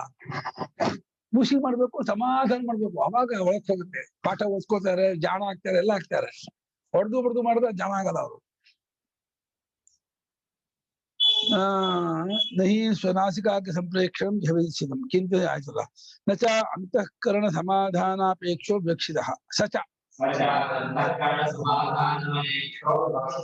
ಅದಾದರೂ ಅಂದ್ರೆ ದೃಷ್ಟಿ ಸನ್ನಿಪಾತ ಮಾಡೋದು ಅದು ಅಂತಃಕರಣ ಸಮಾಧಾನವಾಗುವುದಕ್ಕೆ ಅದು ಬೇಕಾಗಲ್ಲ. ಅಂತಃಕರಣ ಸಮಾಧಾನವಾಗಬೇಕಾದ್ರೆ ಅದು ದೃಷ್ಟಿ ಸನ್ನಿಪಾತ, ದೃಷ್ಟಿ ಒಗ್ಗೂಡ್ಬೇಕು, ಅದಕ್ಕೆ ಬೇಕಾದದ್ದು. ಅದನ್ನ ಮಾಡ್ಕೋಬೇಕೇ ಹೊರತು ಮೂಗ್ತಿದ್ದಿ ನೋಡ್ತಾ ಕೂತ್ಕೋಬಾರ್ದು. ಚೂಪಾಗಿದ್ಯಾ ಮಂಡಾಗಿದ್ಯಾ ನೋಡ್ತಾ ಕೂತ್ಕೊಂಡ್ರೆ ಅಲ್ಲಿ ಕೂತ್ಕೊಂಡ್ರೆ ಅಷ್ಟೇ. ಚೂಪಾಗಿದ್ದೇನು ಮಂಡಾಗಿದ್ದೇನು ಹೆಂಗಿದ್ದೇನು, ಅಯ್ಯೋ ಅವ್ನ ಮೂಗು ನೋಡಿ ಕೊಬ್ಬರಿ ಬೆಟ್ಲಂಗಿದೆ, ಕೊಬ್ಬರಿ ಬೆಟ್ಲು ಅಂತ ಹಾಸ್ಯ ಮಾಡುದು. ಅಯ್ಯೋ ಕೊಬ್ಬರಿ ಬೆಟ್ಟಗಿದೆ ಏನು, ಸಂಪಿಗೆ ಹಣ್ಣಿದೆ ಇದ್ರೆ ಏನು, ಇನ್ನೊಂದು ಯಾವ್ದು ಇದ್ರೆ ಇದು ಚಂಪಾಕಲಿ ಇದ್ದಂಗಿದ್ರೆ ಏನು ಉಸಿರಾಟ ಆಡ ಒಂದು ಹಿಂಗಿದೆಯಪ್ಪ, ಅದು ಹಂಗಿದೆ ಅದಿಲ್ಲ ವರ್ಣೇನ ಯಪ್ಪ, ಅದು ಸೌಂದರ್ಯ ಅಂತೆ. ಮೂಗು ಸೊಂಪಿಗೆ ಅಂತೆ ಇದೆ, ಅದೊಂದು ಸೌಂದರ್ಯ. ಕಣ್ಣು ಕನ್ನೈದಲ್ಲಿ ಎಂತೆ ಇದೆ, ಅದೊಂದು ಸೌಂದರ್ಯ. ಕೆನೆ ಒಳ್ಳೆ ಕ್ರೀಮ್ ಹಂಗೆ ಇದೆ, ಹೀಗೆ ಸೌಂದರ್ಯ ದೇಹದಕ್ಕೆ ಇರೋದ ನಾವು ಒಳ್ಳೆ ಕಥೆ. ಸೊ ನಾಸಿಕಾಗ್ರ ಸಂಪ್ರೇಕ್ಷಣಂ ಚೇತ್ ವಿವಕ್ಷಿತಂ ಮನಃ ತತ್ರೈವ ಸಮಾಧೀಯೇತ. ಇಲ್ಲ ಭಗವಂತ ಹೇಳ್ಬಿಟ್ಟಿದ್ದಾನೆ, ಮುಗು ತುದಿ ನೋಡ್ಲೇಬೇಕು, ಮುಗಿನ ತುದಿ ನೋಡಿ ಇಲ್ಲಿ ವಿಧಿ ಅಂತ ಹಠ ಮಾಡಿದ್ರೆ ಮನಸ್ಸು ಅಲ್ಲಿ ಹೋಗಿ ಕೂತ್ಕೊಳ್ತೆ ಅಷ್ಟೇ, ಆತ್ಮ ಹೋಗಿ ಕೂತ್ಕೊಳ್ಳಲ್ಲ, ಮುಗಿನ ತುದಿ ಹೋಗಿ ಕೂತ್ಕೊಳ್ತೆ ಮನಸ್ಸು. ಯಾಕೆ ಸಂಪ್ರೇಕ್ಷ ನಾಸಿಕಾಗ್ರಂ ಸ್ವಂ ಅಂತ ಹೇಳಿದಾರನ್ನ ಅದನ್ನೂ ಮಾಡ್ಬೇಕು, ಅದು ಒಂದು ಅಪೂರ್ವವನ್ನು ಉಂಟು ಮಾಡುತ್ತೆ, ಪುಣ್ಯವನ್ನು ಉಂಟು ಮಾಡುತ್ತೆ ಅಂತ ಹಠ ಮಾಡಿದ್ರೆ ಮನಸ್ಸು ಅಲ್ಲಿ ಹೋಗಿ ಕೂತ್ಕೊಳ್ತೆ ಹೊರತು ಆತ್ಮವಿಚಾರ ಮಾಡೋದೇ ಇಲ್ಲ. ಅದನ್ನ ನೋಡೋ ಮುಖ್ಯ ಅಲ್ಲ, ಮುಗ್ ತುದಿ ನೋಡ್ತಾ ಕೂತ್ಕೊಳ್ಬೇಕು. ಆತ್ಮನಲ್ಲಿ ಇಲ್ಲೋದೇ ಇಲ್ಲ. ಆತ್ಮನಿ ಮನಃ ಸಮಾಧಾನ ಮುಕ್ಷಿತಿ ಮನಸಃ ಆತ್ಮಸಂಸ್ಥಂ ಕೃತ್ವಾ ಇತಿ. ಮುಂದೆ ಭಗವಂತ ಆತ್ಮನಲ್ಲಿ ಮನಸ್ಸಮಾಧಾನ ಮಾಡ್ಕೋಬೇಕು ಅನ್ನೋದನ್ನ ಹೇಳ್ತಾನೆ. ಆತ್ಮನಲ್ಲಿಯೇ ಆತ್ಮನಲ್ಲಿ ನಿಲ್ಲಿಸೋದು ಅಂದ್ರೆ ಆತ್ಮ ಸಮ ನೈರ್ಮಲ್ಯ ಸೂಕ್ಷ್ಮ ವ್ಯಾಪಕ ಮಾಡ್ಕೊಳ್ಳೋದು ಆತ್ಮ ನಿಲ್ಲಿಸೋದು. ಪಾತ್ರೆ ಒಳಗೆ ಹಾಲು ಹಾಕುವ ಹಾಗೆ ಮನಸ್ಸು ತಗೊಂಡು ಹೋಗಿ ಆತ್ಮ ಇಡಕ್ಕಾಗಲ್ಲ. ಅದು ಆಧಾರಾಧೇಯ ಭಾವ ಇಲ್ಲ, 2 ವಸ್ತು ಅಲ್ಲ ಅದು. ಮನಸ್ಸು ಅನ್ನೋದು ಆತ್ಮನೇ ಯೋಚನೆ ಮಾಡೋ ಮನಸ್ಸಾಗಿರೋದ್ರಿಂದ ಯೋಚನೆ ಎಲ್ಲ ಬಿಟ್ಟು ನಿಂತು ಬಿಡ್ತು ಅಂದ್ರೆ ಅದು ಆತ್ಮ ಆಗ್ಬಿಡುತ್ತೆ. ಅದೇ ಮನಸ್ಸನ್ನ ಆತ್ಮನ ಇಡೋದು ಸ್ವಲ್ಪ ಕರ್ತವ್ಯ ಹೊರತು ಅದೊಂದು ಇದೊಂದು ದ್ರವ್ಯ ವಸ್ತು, ಈ ವಸ್ತು ತಗೊಂಡೋಗಿ ಇನ್ನೊಂದಕ್ಕೆ ಈ ಕೈ ಮೇಲೆ ಇಟ್ಟೆ ಅನ್ನೋ ಹಾಗೆ ಮನಸ್ಸು ತಗೊಂಡೋಗಿ ಆತ್ಮ ಇಡಕ್ ಬರಲ್ಲ. ಅದು 2 ವಸ್ತು ಅಲ್ಲ, ಆತ್ಮ ಮನಸ್ಸು ಒಂದೇ 2 ತೋರ್ತಾ ಇದೆ. 1 2 ತೋರ್ತಾ ಇರೋದು 2 ಅಲ್ಲ, ಒಂದು ಅಂತ ತಿಳ್ಕೊಳ್ಳೋದೆ ಒಂದು, ಅದ್ರಲ್ಲಿ ಇಡೋದು ಸ್ವಲ್ಪ ಅರ್ಥ.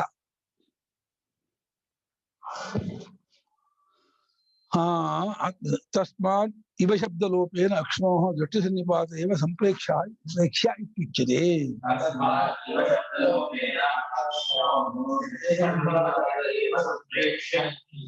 ಅದನ್ನ ಏನ್ ಅರ್ಥ ಮಾಡ್ಕೋಬೇಕು, ಇವ ಶಬ್ದವು ಇಲ್ಲಿ ಇದೆ, ಅದು ಲೋಪವಾಗಿದೆ ಅಂತ ತಿಳ್ಕೊಳ್ಳೋದ್ರ ಮೂಲಕ ದೃಷ್ಟಿಯನ್ನ ಒಂದು ಒಗ್ಗೂಡಿಸ್ಕೊಳ್ಬೇಕು, ಅಪಸಂಹಾರ ಮಾಡ್ಕೊಳ್ಬೇಕು ಅನ್ನೋದನ್ನ ಸಂಪ್ರೇಕ್ಷ್ಯ ಅನ್ನೋ ಪದದಲ್ಲಿ ಹೇಳ್ತಾ ಇದ್ದಾನೆ ಅರ್ಥ ಮಾಡ್ಕೋಬೇಕೇ ಹೊರತು ಸಂಪ್ರೇಕ್ಷ ವಿಧಿ ನೋಡ್ಲೇಬೇಕು, ಅಲ್ಲಿ ಅದನ್ನ ಹೇಳ್ತಾ ಇದ್ದಾನೆ ಮಾತ್ರ ಹಠ ಮಾಡ್ಕೋಬಾರ್ದು.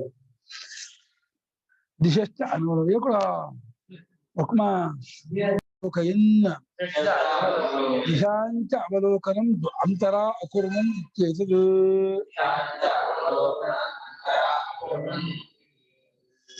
ದಿಶಶ್ಚ ಅನವಲೋಕ ದಿಶಾ ದ್ವಿತೀಯ ಬಹುವಚನ, ದಿಕ್ಕುಗಳನ್ನು ನೋಡದೆ ಎಂದು. ಮತ್ ದಿಶಾಂ ಷಷ್ಠಿ ಹೋಗ್ಬಿಟ್ರು.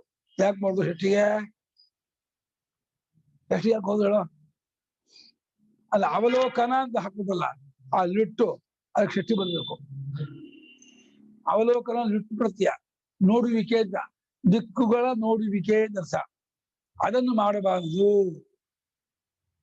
ಅಂತರ ಅಕುರ್ವನ್, ಅಂತರ ಅಂದ್ರೆ ನಡುವೆ ಅಲ್ಲಿ ಯಾರು ಬಂದ್ರು, ಇಲ್ಲಿ ಏನಿದೆ, ಅದೇನ್ ಮಾಡ್ತಾ ಇದ್ದಾರೆ, ಅದ್ಯಾಕೆ ಹೀಗೆ, ಇದೆಂತಕ್ ಬರುತ್ತೆ, ಈ ರೀತಿ ಕೂತ್ಕೊಂಡ್ರೆ ಧ್ಯಾನ ಮಾಡಕ್ಕಾಗಲ್ಲ, ಬರೀ ಅದೇ ಆಗತ್ತೆ.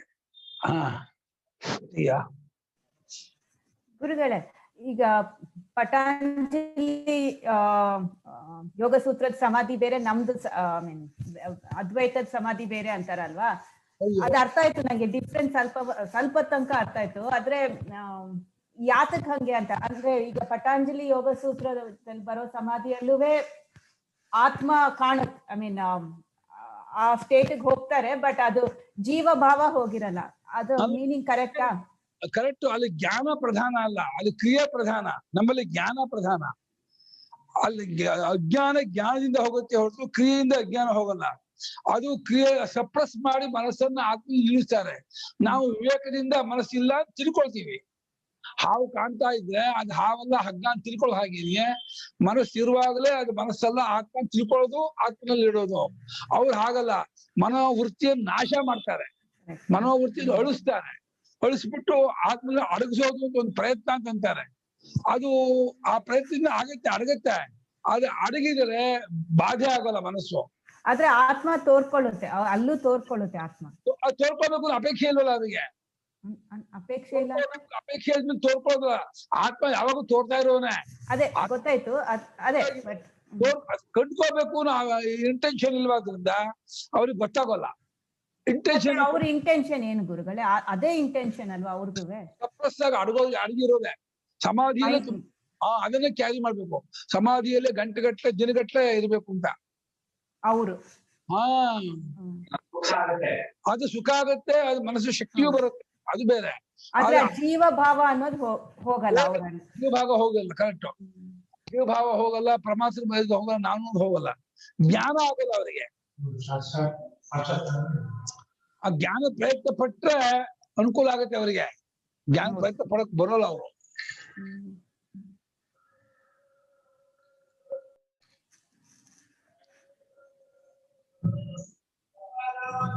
ಯೋಗ ಧ್ಯಾನವನ್ನ ಮಾಡಿಲ್ವಾ? ಕ್ಲಾಸಿಗೆ ಹೋಗಿಲ್ವಾ? ಅದೇ ಟ್ರೈನಿಂಗ್ ಆಗಿಲ್ವಾ? ಯೋಗ ಕ್ಲಾಸಿಗೆ ಹೋಗಿ. ಯೋಗ ಕ್ಲಾಸಿಗೆ ಹೋಗ್ತೀನಿ, ಆದ್ರೆ ಅದೆಲ್ಲ ಮೆಡಿಟೇಷನ್ ನಮ್ ಲೆವೆಲ್ ಎಲ್ಲ ಒಂದೇ ಅನ್ಸುತ್ತಲ್ವಾ? ಒಂಥರ ಸ್ಟಿಲ್ ಯೋರ್ ಮೈಂಡ್ ಅಂತಾರೆ ಅಷ್ಟೇ ಅಲ್ವಾ? ಅದೇನ್ ಅಷ್ಟು ಈಸಿ ಇಲ್ಲ ಸ್ಟಿಲ್ ಮಾಡೋದು. ಅದನ್ನ ಮಾಡಿಲ್ವಾ? ಸ್ವಲ್ಪ ಮಾಡ್ಬೇಕಾಗಿತ್ತು, ಒಂದ್ 2 ತಿಂಗಳು ಗೊತ್ತಾಗ್ತಿತ್ತು ಏನ್ ಮಾಡ್ತಾರೆ, ಏನಾಗತ್ತೆ ಮಾಡಿದ್ರೆ ಅಂತ. 2 ತಿಂಗಳು 3 ತಿಂಗಳಲ್ಲಿ ಆಗಲ್ಲ ಅನ್ಸುತ್ತೆ ಗುರುಗಳೇ. ಇನ್ನ ಅಲ್ಲ ಆಗ್ಬೋದು. ನೀವು ಎಷ್ಟು ಹೊತ್ತು ಮಾಡ್ತೀರಾ ಅಂದ್ಮೇಲೆ ತುಂಬಾ ಬೆನಿಫಿಟ್ ಇದೆ ಲೌಕಿಕವಾಗಿ. ತುಂಬಾ ಅನುಕೂಲ ಆಗುತ್ತೆ, ಇದೆಲ್ಲ ಆಗುತ್ತೆ, ತುಂಬಾ ಸ್ಟ್ರಾಂಗ್ ಆಗುತ್ತೆ ಮೈಂಡು, ಅದೆಲ್ಲ ಉಂಟು. ಆದ್ರೆ ವೇದಾಂತ ಹೇಳೋದು ಅದು ಅಲ್ಲ, ಅಷ್ಟೇ ಅಲ್ಲ. ಸುಮಾರು ಪಾಶ್ಚಾತ್ಯರು ಆ ಮಾರ್ಗದಿಂದನೇ ಬರ್ತಾರೆ. ಹೌದಾ? ಮೊದಲು ಅವ್ರಿಗೆ ಗೊತ್ತೇ ಇರಲ್ಲ.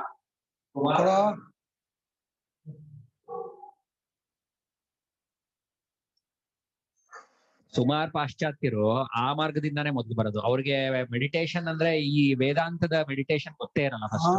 ಸೊ ಅವರು ಮನಸ್ಸನ್ನ ಸಮಾಧಾನ ಮಾಡೋದಕ್ಕೆ ಹಠಯೋಗದ ಇದರಲ್ಲೇ ಹೋಗಿರ್ತಾರೆ 3 ಜನ. ಆಮೇಲೆ ವಿವೇಕಕ್ಕೆ ತಿರ್ಕೋತಾರೆ ಅವರು. ಏತೇನ ಯೋಗ ಪ್ರತ್ಯುಕ್ತ ಸೂತ ಕೊಡ್ಬೇಕು, ಬ್ರಹ್ಮಸೂತ್ರ ಸೂತ್ರ. ಯೋಗವನ್ನು ಕೂಡ ತಳ್ಳಿ ಹಾಕ್ತೀವಿ ಇದರಿಂದ ಅಂತ ಹೇಳಿ ಶಂಕರಾಚಾರ್ಯ ಯೋಗವನ್ನು ಖಂಡನೆ ಮಾಡಿದ್ದಾರೆ. ಅವ್ರಿಗೆ ಪರಿಚಯ ಇರಲ್ಲ, ಪರಿಚಯ ಆಮೇಲೆ ಗೊತ್ತಾಗುತ್ತೆ. ಬಟ್ ಎಷ್ಟೋ ಅನುಕೂಲ ಆಗುತ್ತೆ. ನೀವು ಹೇಳಿದಂಗೆ ಅನುಕೂಲ ಆಗುತ್ತೆ, ಏಕಾಗ್ರತೆ ಬಂದಿರುತ್ತೆ, ಏಕಾಗ್ರತೆ ಬರುತ್ತೆ, ಸಮಾಧಾನ ಇರುತ್ತೆ ಮನಸ್ಸಲ್ಲಿ. ಲೌಕಿಕವಾಗಿ ಆರೋಗ್ಯ ತುಂಬಾ ಚೆನ್ನಾಗಿರುತ್ತೆ ಇವರಿಗೆ. ಆಹಾರ ನಿಯಮ ತುಂಬಾ ಜನ ಕಟ್ಟಿಟ್ಟ ಫಾಲೋ ಮಾಡ್ತಾರೆ, ಅದೆಲ್ಲ ತುಂಬಾ ಬೆನಿಫಿಟ್ ಇದೆ. ಅದೇ ಆತ್ಮಜ್ಞಾನ ಅಂತೂ ವೇದಾಂತ ವಾಕ್ಯಾದೇವ, ವೇದಾಂತ ವಾಕ್ಯದಿಂದಲೇ ಆತ್ಮಜ್ಞಾನವಾಗುವುದೇ ಹೊರತು ಸಾಂಖ್ಯದಿಂದಲಾಗಲಿ ಯೋಗದಿಂದಲೇ ಆಗೋದೇ ಇಲ್ಲ. ಕಾಪಿಲ ಸಾಂಖ್ಯದಿಂದ ಆಗಲ್ಲ. ಬ್ರಹ್ಮಸೂತ್ರದಲ್ಲಿ ಸ್ಪಷ್ಟವಾಗಿಬಿಟ್ಟಿದ್ದಾರೆ ಭಾಷ್ಯಕಾರರು. ಅದಂತೂ ಸ್ವಲ್ಪ ಯೋಗ ಸಾಂಖ್ಯವನ್ನ ಕಟುವಾಗಿ ಖಂಡನೆ ಮಾಡ್ಬಿಟ್ಟಿದ್ದಾರೆ. ಸಾಂಖ್ಯವನ್ನು ಇದನ್ನು ಅದ ಗೌರ್ಮೆಂಟ್, ನಮ್ಮ ಇಂಡಿಯಾ ಗೌರ್ಮೆಂಟ್ ಮುಂದೆ ಯೋಗಕ್ಕೆ ಭಾರಿ ಕೊಡ್ತಿದ್ದಾರೆ, ಒತ್ಕೊಳ್ತಾ ಇದ್ದಾರೆ. ಅಲ್ಲ, ಮನಸ್ಸು ಚೆನ್ನಾಗಿರುತ್ತೆ ಅಂತ, ಮನಸ್ಸು ಚೆನ್ನಾಗಿರುತ್ತೆ, ಆರೋಗ್ಯ ಆಗಿರುತ್ತಾರೆ, ಆಮೇಲೆ ಸಮಾಧಾನತೆ. ಇದು ಕ್ರೌರ್ಯಾದಿಗಳ ಇರಲ್ಲ, ಈ ಅತ್ಯಾಚಾರ ಅನಾಚಾರ ದುರಾಚಾರ ಎಲ್ಲ ಮಾಡಲ್ಲ. ಇಲ್ವೇ ಇಲ್ಲ. ಯೋಗದಿಂದ ಹೆಲ್ಪ್ ಆಗತ್ತೆ ಅನ್ನೋದಂತೂ ನಿಜ. ಅದಂತೂ ವೇದಾಂತ ವೇದಾಂತ ಏನು ವಂಶಿಯನ್ನು ನೈವಿರುದ್ಧತೆ ಎಂದು ಹೇಳುವಾಗ ಒಪ್ಕೊಂಡಿದೆ, ಸಹಾಯ ಆಗುತ್ತೆ. ಗುರುಗಳೇ, ಇಲ್ಲಿ ನಮ್ಮ ಈ ರಾಮಕೃಷ್ಣಾಶ್ರಮದಲ್ಲಿ ಹೇಳ್ಕೊಡುವಂತ ಮೆಥಡ್ ನಲ್ಲಿ ಬುದ್ಧನ ಒಂದು ರೀತಿಯಲ್ಲಿ ಮಾಡಬೇಕು, ಅದೇ ರಾಜಯೋಗ ಅಥವಾ ವಿವೇಕಾನಂದರು ಹೇಳಿರುವಂತಹ ರಾಜಯೋಗ. ಆ ಯೋಗದಲ್ಲಿ ಮನಸ್ಸು ಏಕಾಗ್ರತೆ ಖಂಡಿತವಾಗ್ಲೂ ಆಗುತ್ತೆ ಅಂತ ಹೇಳ್ಕೊಡ್ತಾ ಇದ್ದಾರೆ. ನಮ್ಗೆ ಶಂಕರ ಫಿಲಾಸಫಿ ಗೊತ್ತಿಲ್ವಲ್ಲ, ಅದಕ್ಕೆ ಹಂಗೆ ಹೇಳ್ತಾರೆ. ಅಲ್ಲ, ಬುದ್ಧನದು ಅಂತ ಹೇಳಿದ್ರೆ ಬುದ್ಧ ಹೀಗೇನೆ ಅವನು ಜ್ಞಾನನ ಪಡ್ಕೊಂಡಿದ್ದು ಅಂತ ಹೇಳ್ತಾರೆ. ಹೇಳಿ, ಆ ಶಂಕರ ಫಿಲಾಸಫಿ ಗೊತ್ತಿಲ್ಲ, ಹೀಗೆ ಹೇಳ್ತಿರ್ಲಿಲ್ಲ ಅಂದ್ರೆ. ಅಲ್ಲ, ಈಗ ತಾವು ಹೇಳೋ ಹಾಗೆ ಈ ವೇದಾಂತದ ಯೋಗಕ್ಕೂ ಬೇರೆ ಯೋಗಕ್ಕೂ ಇದು ಪತಂಜಲಿ ಯೋಗಕ್ಕೂ ಏನು ವ್ಯತ್ಯಾಸ ಮೇಜರ್ ಆಗಿ ಗುರುಗಳೇ? ಅಲ್ಲ, ಫಸ್ಟ್ ವೇದಾಂತಿಗಳು ಪರಮಾತ್ಮನ ಕೂಡ್ಕೊಂಡು ಹೇಳ್ತಾರೆ, ಇವರು ಚಿತ್ತವರ್ತಿ ನಿರೋಧವನ್ನು ಯೋಗ ಅಂತಾರೆ. ಭಗವತ್ ಸಂಬಂಧವನ್ನ ಮೈನ್ ತಗೊಳ್ಳೋದೇ ಇಲ್ಲ ಅವರು. ಇವರು ಪರಮಾತ್ಮನ ಯೋಗನ ಕೂಡ್ಕೊಳ್ಳೋದು ಸೇರ್ಕೊಳ್ಳೋದು ಅಂತ. ಚಿತ್ತವು ಅಡಗೋದು, ಚಿತ್ತವು ಇಲ್ಲವಾಗೋದು ಯೋಗ ಅಂತಾರೆ ಹೊರತು ಪರಮಾತ್ಮ ಸಂಬಂಧವನ್ನು ಮಾಡೋದಿಲ್ಲ. ಈ ವೇದಾಂತಿಗಳು ಪರಮಾತ್ಮನೇ ಭಗವಂತನೇ ಒಂದಾಗೋದನ್ನು ಯೋಗ ಅಂತಾರೆ.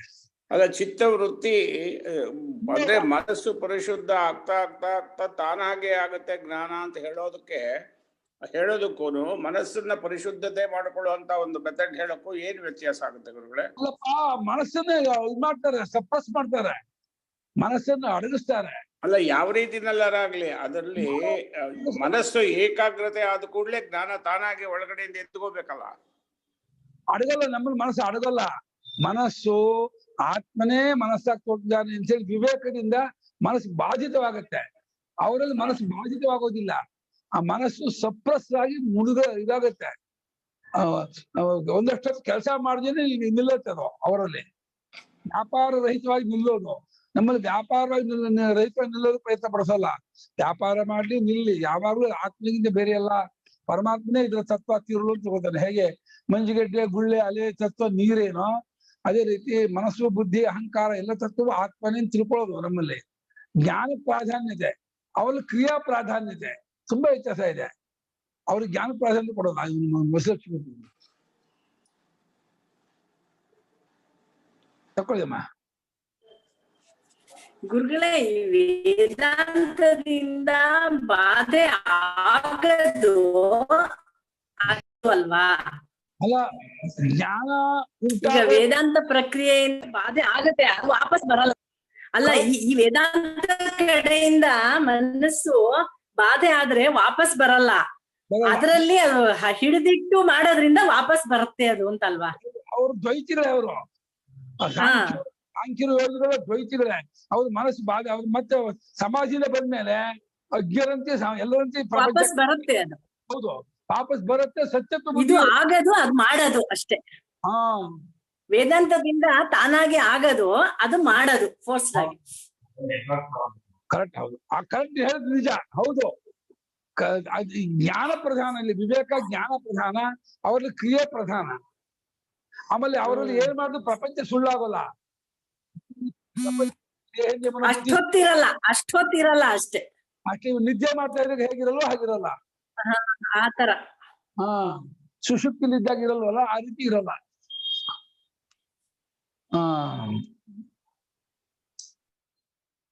ಪ್ರಶಾಂತ ಪ್ರಕರ್ಷೇಣ ಓದಿದ್ಮ ಕಿಂಚ ಪ್ರಶಾಂತಾತ್ಮ ಪ್ರಕರ್ಷ ಶಾಂತ ಆತ್ಮ ಅಂತಃಕರಣ ಯಸ್ಯ ಸ್ವಯಂ ಪ್ರಶಾಂತಾತ್ಮ.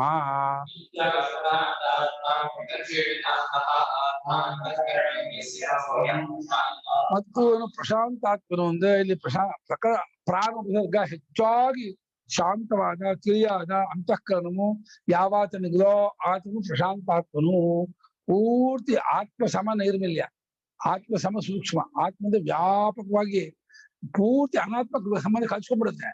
ಅನಾತ್ಮ ಸಂಬಂಧ ಬಿಟ್ಕೊಂಡ್ಬಿಟ್ಟು ಆಕಾಶ ಕಲ್ಪ ಜ್ಞಾನೇನ ಆಕಾಶ ಕಲ್ಪೇನ ಧರ್ಮಾನ್ಯೋ ಗಗನೋಪಮಾನ್ ಜ್ಞೇಯ ಬಿಂದೇನ ಸಂಬುದ್ಧ ಆ ಕಟ್ಕೊಳ್ತಾರೆ. ಸಂಬಂಧೇ ದ್ವಿಪದಾಂಬರಂ ವಿಗತ ಭೀಹಿ ವಿಗತ ಭಯ. ಯಾವಾಗ ಭಯ ಇಲ್ಲ, ಬರೀ ಧ್ಯಾನ ಕೂತಾಗ ಇಲ್ಲ. ಈ ಊರಿಗೆ ಬಂದಾಗಲೂ ಭಿಕ್ಷೆಗೆ ಬಂದಾಗಲೂ ಯಾವ ಸಂದರ್ಭದಲ್ಲೂ ಅವ್ನಿಗೆ ಏನ್ ಭಯ ಇಲ್ಲ. ಬೈದ್ರು ಅಂದ್ರು ಯಾರು ಬೈದ್ ಬಿಡ್ತಾರೋ ಭಿಕ್ಷೆಗೆ ಹೋದ್ರೆ ಭಯ ಇಲ್ಲ. ಬೈದ್ರು ಅವನಿಗೆ ದುಃಖ ಆಗಲ್ಲ, ಹೊಗಳಿದ್ರು ಸಂತೋಷವೂ ಆಗಲ್ಲ. ಅದು ಅವ್ರವ್ರ ಸಂಸ್ಕಾರದಂತೆ ಅವ್ರು ಮಾಡ್ತಾ ಇದ್ದಾರೆ ಅಂದ್ಕೊಂಡು ಹೋಗ್ತಾ ಇರ್ತಾರೆ. ಯಾರಲ್ಲಿ ಏನ್ ಸಂಸ್ಕಾರ ಇದೆಯೋ ಅವ್ರು ಆ ಸಂಸ್ಕಾರದಂತೆ ನಮ್ಮನ ಬಗ್ಗೆ ನಡ್ಕೊಳ್ತಾರೆ. ಬೈಯೋ ಸಂಸ್ಕಾರ ಇದ್ದವ್ರು ಬೈತಾರೆ, ಹೊಗಳೋ ಸಂಸ್ಕಾರ ಇದ್ದು ಹೊಗಳ್ತಾರೆ, ಗೌರವ ಇದ್ದವ್ರು ಗೌರವ ಕೊಡ್ತಾರೆ. ಅವ್ರವ್ರು ಅರ್ಥಕ್ಕೆ ಮಾಡ್ಕೊಂಡು ಹೋಗ್ತಾರೆ ಅಷ್ಟೇ. ನಮ್ ಸಂಸ್ಕಾರ ಚೇಂಜ್ ಮಾಡ್ಕೋಬೇಕೇ ಹೊರತು ಪ್ರಪಂಚ ಸಂಸ್ಕಾರ ನಾವು ತಿದ್ದಕ್ಕಾಗಲ್ಲ, ಮಾಡಕ್ಕೂ ಹೋಗ್ಬಾರ್ದು. ನಾವು ಸರಿ ಆಗಿ ಸಾಕು, ಪ್ರಪಂಚ ಸರಿಯಾಗುತ್ತೆ ನಮ್ಗೆ. ಬ್ರಹ್ಮಚಾರಿ ವ್ರತ ಸ್ಥಿತ ಬ್ರಹ್ಮಚಾರಿಣ ವ್ರತಂ ಬ್ರಹ್ಮಚಾರಿ ವ್ರತಂ ಬ್ರಹ್ಮಚರ್ಯಂ ಗುರು ಶುಶ್ರೂಷ ಭಿಕ್ಷಾನ್ನ ಭುಕ್ತ್ಯಾದಿ ತಸ್ಮಿನ್ ಸ್ಥಿತಃ ತದನುಷ್ಠಾತಾ ಭವೇದಿತ್ಯರ್ಥಃ. ಬ್ರಹ್ಮಚಾರಿ ವ್ರತದಲ್ಲಿ ಇದ್ಕೊಂಡು ಅಂತಂದರೆ ಅಂದ್ರೆ ಬ್ರಹ್ಮಚಾರಿಗಳಿಗೆ ಧರ್ಮಶಾಸ್ತ್ರ ಏನು ವ್ರತ ಹೇಳಿದಾರೋ ಅಂದ್ರೆ ದಾಂತಹ ಶಾಂತಹ ಶ್ರೀಮಾನ್ ಧೃತಿಮಾನ್ ಅಂತ ಹೇಳಿ ಆಪಸಮರ ಪಟ್ಟಿ ಮಾಡಿದ್ದಾರೆ. ಇಂದ್ರಿಯ ನಿಗ್ರಹವಾಗಿರ್ಬೇಕು, ಮನಸ್ಸಮಾಧಾನ ಇರಬೇಕು, ಧೃತಿವಂತರಾಗಿರ್ಬೇಕು, ಸತ್ಯವಂತರಾಗಿರ್ಬೇಕು, ಯಾವಾಗಲೂ ಸ್ವಾಧ್ಯಾತ್ಮಪರನಾಗಿರ್ಬೇಕು ಅಂತ ಹೇಳಿ ಬ್ರಹ್ಮಚಾರಿ ಅಂದ್ರೆ ಸನ್ಯಾಸಿನಿಗೆ ಬ್ರಹ್ಮಚಾರಿ ಧರ್ಮವನ್ನೇ ಅತಿದೇಶ ಮಾಡಿರೋದು. ಒಂದೆರಡು ಎಕ್ಸೆಪ್ಷನ್ ಹೇಳಿದ್ದಾರೆ ಹೊರತು ಆತ್ಮಚಾರ ವಿಶೇಷವಾಗಿ ನಮ್ಮ ಬಾಹ್ಯವಾಗಿ ಆಂತರಿಕವಾಗಿ ಗುಣದ ನಡವಳಿಕೆ ಎಲ್ಲ ಬ್ರಹ್ಮಚಾರಿಗನ್ನೇ ಮಾಡಿದ್ದಾರೆ. ಹಾಗೆ ಬ್ರಹ್ಮಚಾರಿಣ ವ್ರತಂ, ಬ್ರಹ್ಮಚಾರಿಗಳಿಗೆ ಗುರುಕುಲದಲ್ಲಿರುವಾಗ ಯಾವ ರೀತಿ ಇರಬೇಕು ಅಂತ ಒಂದು ಕಟ್ಪಾಡು ಇದೆಯೋ ಆ ಕಟ್ಪಾಡನ್ನ ಅಳವಡಿಸ್ಕೊಂಡಿದ್ದಾನೆ. ಅದು ಬ್ರಹ್ಮಚಾರಿ ವ್ರತ. ಬ್ರಹ್ಮಚರ್ಯ ಅನ್ನೋದು ಅದು ಸ್ತ್ರೀ ಸಂಘರಹಿತನಾಗಿರೋದು ಅಂತ. ಇಲ್ಲಿ ಗೃಹಸ್ಥರಿಗೂ ಕೂಡ ಇದು ನಿಯಮ ಇಟ್ಕೊಂಡಿದ್ದಾರೆ. ಗೃಹಸ್ಥರಾಗಿ ಮಾತ್ರ ಸ್ತ್ರೀ ಸಂಘ ಮಾಡ್ತಾ ಇರ್ಬೇಕು ನಿಯಮ ಏನಿಲ್ಲ. ಅವನು ಅಪೇಕ್ಷೆ ಇದ್ದ ಮಾಡ್ಬೋದೇ ಹೊರತು ಬಿಟ್ಟಿರ್ಬೋದು. ಗೃಹಸ್ಥರಾಗಿದ್ದು ಕೂಡ ಸ್ತ್ರೀ ಸಂಘ ಬಿಟ್ಕೊಂಡು ಆತ್ಮಚಿಂತನೆ ಮಾಡ್ಕೊಂಡು ಭಗವದ್ಭಕ್ತರಾಗಿ ಇರ್ಬೋದು. ಏನು ಅದರಲ್ಲೇನು ಆ ಗೃಹಸ್ಥ ಆಗಿದ್ ಮಟ್ಟಿದಾಗ ಅದೇ ಅದು ಕರ್ತವ್ಯ ವಿಧಿ ಅನ್ನೋದೇನಿಲ್ಲ. ಯಾವಾಗ ಆ ವಿಧಿ ಬರೋಲ್ಲ, ಅಪೇಕ್ಷೆಯಿಂದ ಆಗೋ ಪ್ರವೃತ್ತಿಯ ಹೊರತು ಅಪೇಕ್ಷೆ ಇಲ್ಲ ಅಂದ್ರೆ ಪ್ರವೃತ್ತಿ ಇಲ್ಲ ಅಷ್ಟೇ. ಹಾಗಾಗಿ ಗುರು ಶುಶ್ರೂಷ ಭಿಕ್ಷಾನ್ನ ಭುಕ್ತಿ ಅದು ಇವನಿಗೆ ವಿಶೇಷ. ಗೃಹಸ್ಥನಿಗೆ ಅದೆರಡು ಇರಲ್ಲ. ಅಂದ್ರೆ ಭಿಕ್ಷಾನ್ನ ಮಾಡೋ ಹಾಗಿಲ್ಲ. ಗೃಹಸ್ಥ ತನ್ನ ಮನೆಯನ್ನು ತಿಳ್ಕೊಂಡು ತನ್ನ ಸ್ವತ್ತು ತಿಳ್ಕೊಂಡಾಗ ಭಿಕ್ಷಾನ್ನ ಮಾಡೋದು ತಪ್ಪಾಗತ್ತೆ. ಸನ್ಯಾಸಿಗೆ ತಂದೆಯನ್ನು ಇಲ್ಲವಾದ್ರಿಂದ ಭಿಕ್ಷಾನ್ನ. ಆಮೇಲೆ ತಾನು ತತ್ವಜ್ಞಾನಿ ಜೊತೆಯಲ್ಲಿ ಇದನ್ನು ಸಾಧನೆ ಮಾಡ್ತಿದ್ರೆ ಆ ಜ್ಞಾನಿಗಳ ಸೇವೆ ಮಾಡ್ಬೇಕು. ಇವನು ಸಾಧಕನಾದ ಮುಮುಕ್ಷವಾದ ಸನ್ಯಾಸಿ ಆದ್ರಿಂದ ಇವನು ತನ್ನ ಗುರುಗಳನ್ನ ಸೇವೆ ಮಾಡೋದು ಉಂಟು. ಸೇವೆ ಅಂದ್ರೆ ಏನು? ಬಟ್ ನೀರ್ಗಿದ ಸ್ನಾನಕ್ಕೆ ಅನುಕೂಲ ಮಾಡೋದು, ಬಟ್ಟೆ ಒಗ್ಗಿ ಕೊಡೋದು, ಮೈ ಕೈ ಇದಕ್ಕೆ ಒತ್ಕೊಳ್ಳೋದು, ಇನ್ನು ಅಪೇಕ್ಷಿತವಾದ ಆಹಾರ ಅದನ್ನು ತಂದು ಒದಿಸೋದು. ಇದಿಷ್ಟು ಬಿಟ್ಟು ಬೇರೆ ಇನ್ನೇನು ಸೇವೆ ಇರಲ್ಲ ಮಟ್ಟಿಗೆ. ಕೆಲವು ಸಂದರ್ಭದಲ್ಲಿ ಇತ್ಯಾದಿಗಳಾದಾಗ ಏನೋ ಹೋದಾಗ ಬಿದ್ದು ಬಿಟ್ರಪ್ಪ ಗುರುಗಳು, ಬಿದ್ದು ಬಿಟ್ರು ಕಾಲು ಅಂತ ಎತ್ಕೊಂಡು ಕೈ ಕಾಲು ಔಷಧಿ ಕೊಡೋದು, ಅಲ್ಲಿದ್ದು ಎತ್ಕೊಂಡು ಹೋಗೋದು, ಕರ್ಕೊಂಡು ಹೋಗೋದು ಅದೆಲ್ಲ ಮಾಡ್ಬೇಕಾಗತ್ತೆ. ನಡೆಯಕ್ಕೆ ಆಗಲ್ಲ ಅಂದ್ರೆ ಅವಾಗ ಹಿಡ್ಕೊಂಡು ಹೋಗೋದು, ಹಿಡ್ಕೊಂಡು ಹೋಗೋದು ಮಾಡ್ಬೇಕಾಗತ್ತೆ. ಶರೀರ ಧರ್ಮ ಏನ್ ಮಾಡಕ್ಕೂ ಆಗಲ್ಲ. ಅದು ಒಂದೊಂದು ಕಾಲದಲ್ಲಿ ಒಂದೊಂದ್ ತರಹ ಇರುತ್ತೆ. ವಯಸ್ಸಾದ್ಮೇಲೆ ಒಂಥರ, ಮಧ್ಯದಲ್ಲಿ ಒಂಥರ, ಇನ್ನೇನೋ ಸಂದರ್ಭದಲ್ಲಿ ತೊಂದರೆ ಆಗ್ಬಿಟ್ಟು ಒಂಥರ ಆಗ್ಬಿಡುತ್ತೆ. ಆಹಾರಾದಿಗಳಿಂದಲೋ ಬಿದ್ದಿದ್ದೋ ಏನೋ ಆಗ್ಬಿಟ್ಟು ತೊಂದರೆ ಆಗ್ಬಿಡುತ್ತೆ. ಏನು ಮಾಡಕ್ಕಾಗಲ್ಲ, ಒಪ್ಕೊಳ್ಳೇಬೇಕು ಅದನ್ನು. ಗುರು ಶುಶ್ರೂಷೆ ಭಿಕ್ಷಾನ್ನ ಭಕ್ತಿ ಇಂತಾದಗಳು ತಸ್ಮಿನ್ ಸ್ಥಿತ ತದನುಷ್ಠಾನ. ಅದನ್ನೇ ಇದ್ದು ಅಂದ್ರೆ ಅದನ್ನು ಅನುಷ್ಠಾನ ಮಾಡೋನಾಗಿರ್ಬೇಕು. ಅದೇ ಅಂಕಿ ಕಟ್ ಕುದುರೆ ಹಾಗೇನೆ ಅವನಿಗೆ ತತ್ವಜ್ಞಾನಿಯಾದ ಗುರು ಅಂದ್ರೆ ಸಾಕ್ಷಾತ್ ಪರಮಾತ್ಮನೇ ನನ್ನ ಪಾಲಿಗೆ ಅಲ್ಲಿ ಕೂತಿರೋನು, ಅವನ್ನ ನಾನು ಪೂರ್ಣವಾಗಿ ತನ್ನನ್ನ ಡೆಡಿಕೇಟ್ ಮಾಡ್ತೀನಿ, ಒಪ್ಪಿಸ್ಕೊಂಡು ಸೇವೆ ಮಾಡ್ತಿದ್ದಾರೆ. ಇದು ಕಾರಣದಿಂದಲೂ ದೇಹ ಇಂದ್ರಿಯ ಮನಸ್ಸಿನಿಂದ ಪೂರ್ಣವಾಗಿ ಅವ್ರು ಹೇಳ್ದಲ್ಲ, ಯಶ ದೇವೇ ಪರಾಭಕ್ತಿ ಯಥಾ ದೇವೇ ತಥಾ ಗುರು ಅಂತ. ಪರಮೇಶ್ವರಲ್ಲಿ ಇರೋ ಭಕ್ತಿಯನ್ನು ಗುರುಗಳು ಇಟ್ಕೋಬೇಕು ಅಂತ ಪ್ರೇಮ ಇಟ್ಕೊಂಡ್ರೆ ಅವನಿಗೆ ಪ್ರಕಾಶಂತೆ ಮಹಾತ್ಮನ ತತ್ವಜ್ಞಾನ ಆಗತ್ತೆ ಅಂತ ಹೇಳ್ತಾರೆ. ಕಿಂಚ ಮನಸ್ಸಂಯಮ್ಯ ಮನಸಃ ವೃತ್ತಿ ಉಸಂಭೃತ್ಯ ಇಚ್ಛೆಯಿದ್ದು ನೋಡಿ. ಈ ಮನಸ್ಸಂಯಮ್ಯ ಅನ್ನೋಗ ಯೋಗ ಪತಂಜಲಿ ಯೋಗದಂತೆ ಮನಸ್ಸನ್ನ ಅಡಗಿಸೋದಲ್ಲ, ಮನಸ್ಸಿನ ಪ್ರಚಾರವನ್ನು ನಿಲ್ಲಿಸ್ಬೇಕು. ಪ್ರಚಾರವನ್ನು ಓಡಾಟ ಇದೆಯಲ್ಲ, ವೃತ್ತಿಗಳು ಅದನ್ನೆಲ್ಲ ಮಾಡ್ಕೊಳ್ಳೋದೇನೆ, ಏನೇನೋ ದುಡ್ಡಿನ ವಿಚಾರ, ರಾಜಕೀಯ ವಿಚಾರ, ವ್ಯವಹಾರ ವಿಚಾರ, ಮನೆ ಮಠ ವಿಚಾರ, ಇವುಗಳನ್ನ ಹಚ್ಕೊಳ್ಳದೆ ಇರೋದು ಅಷ್ಟೇ ಅರ್ಥ ಹೊರತು ಸಂಯಮ್ಯ ಅಂದ್ರೆ ಇದು ಸಪ್ರೆಸ್ ಮಾಡ್ಕೊಂಡು ಅಡಗಿಸಿಕೊಂಡು ವೃತ್ತಿ ರಹಿತವಾಗಿ ಮಾಡ್ಕೊಳ್ಳೋದು ಅರ್ಥ ಅಲ್ಲ. ವೃತ್ತಿ ರಹಿತವಾಗಿ ಮಾಡ್ಕೊಳ್ಳೋದು ಮುಳುಗಿಸೋದು, ನಿದ್ದೆ ಮಾಡ್ಕೊಳ್ಳೋದಲ್ಲ, ಸಮಾಧಿ ಮಾಡ್ಕೊಳ್ಳೋದಲ್ಲ ಇಲ್ಲಿ. ಯಾಕೆಂದ್ರೆ ಮುಂದೆ ಮಚ್ಚಿತ್ತ ಇದಾನ ನೋಡಿ, ಮಚ್ಚಿತ್ತ ಮಯಿ ಪರಮೇಶ್ವರೇ ಚಿತ್ತ ಮಿಶ್ರ ಸ್ವಯಂ ಮಚ್ಚಿತ್ತ.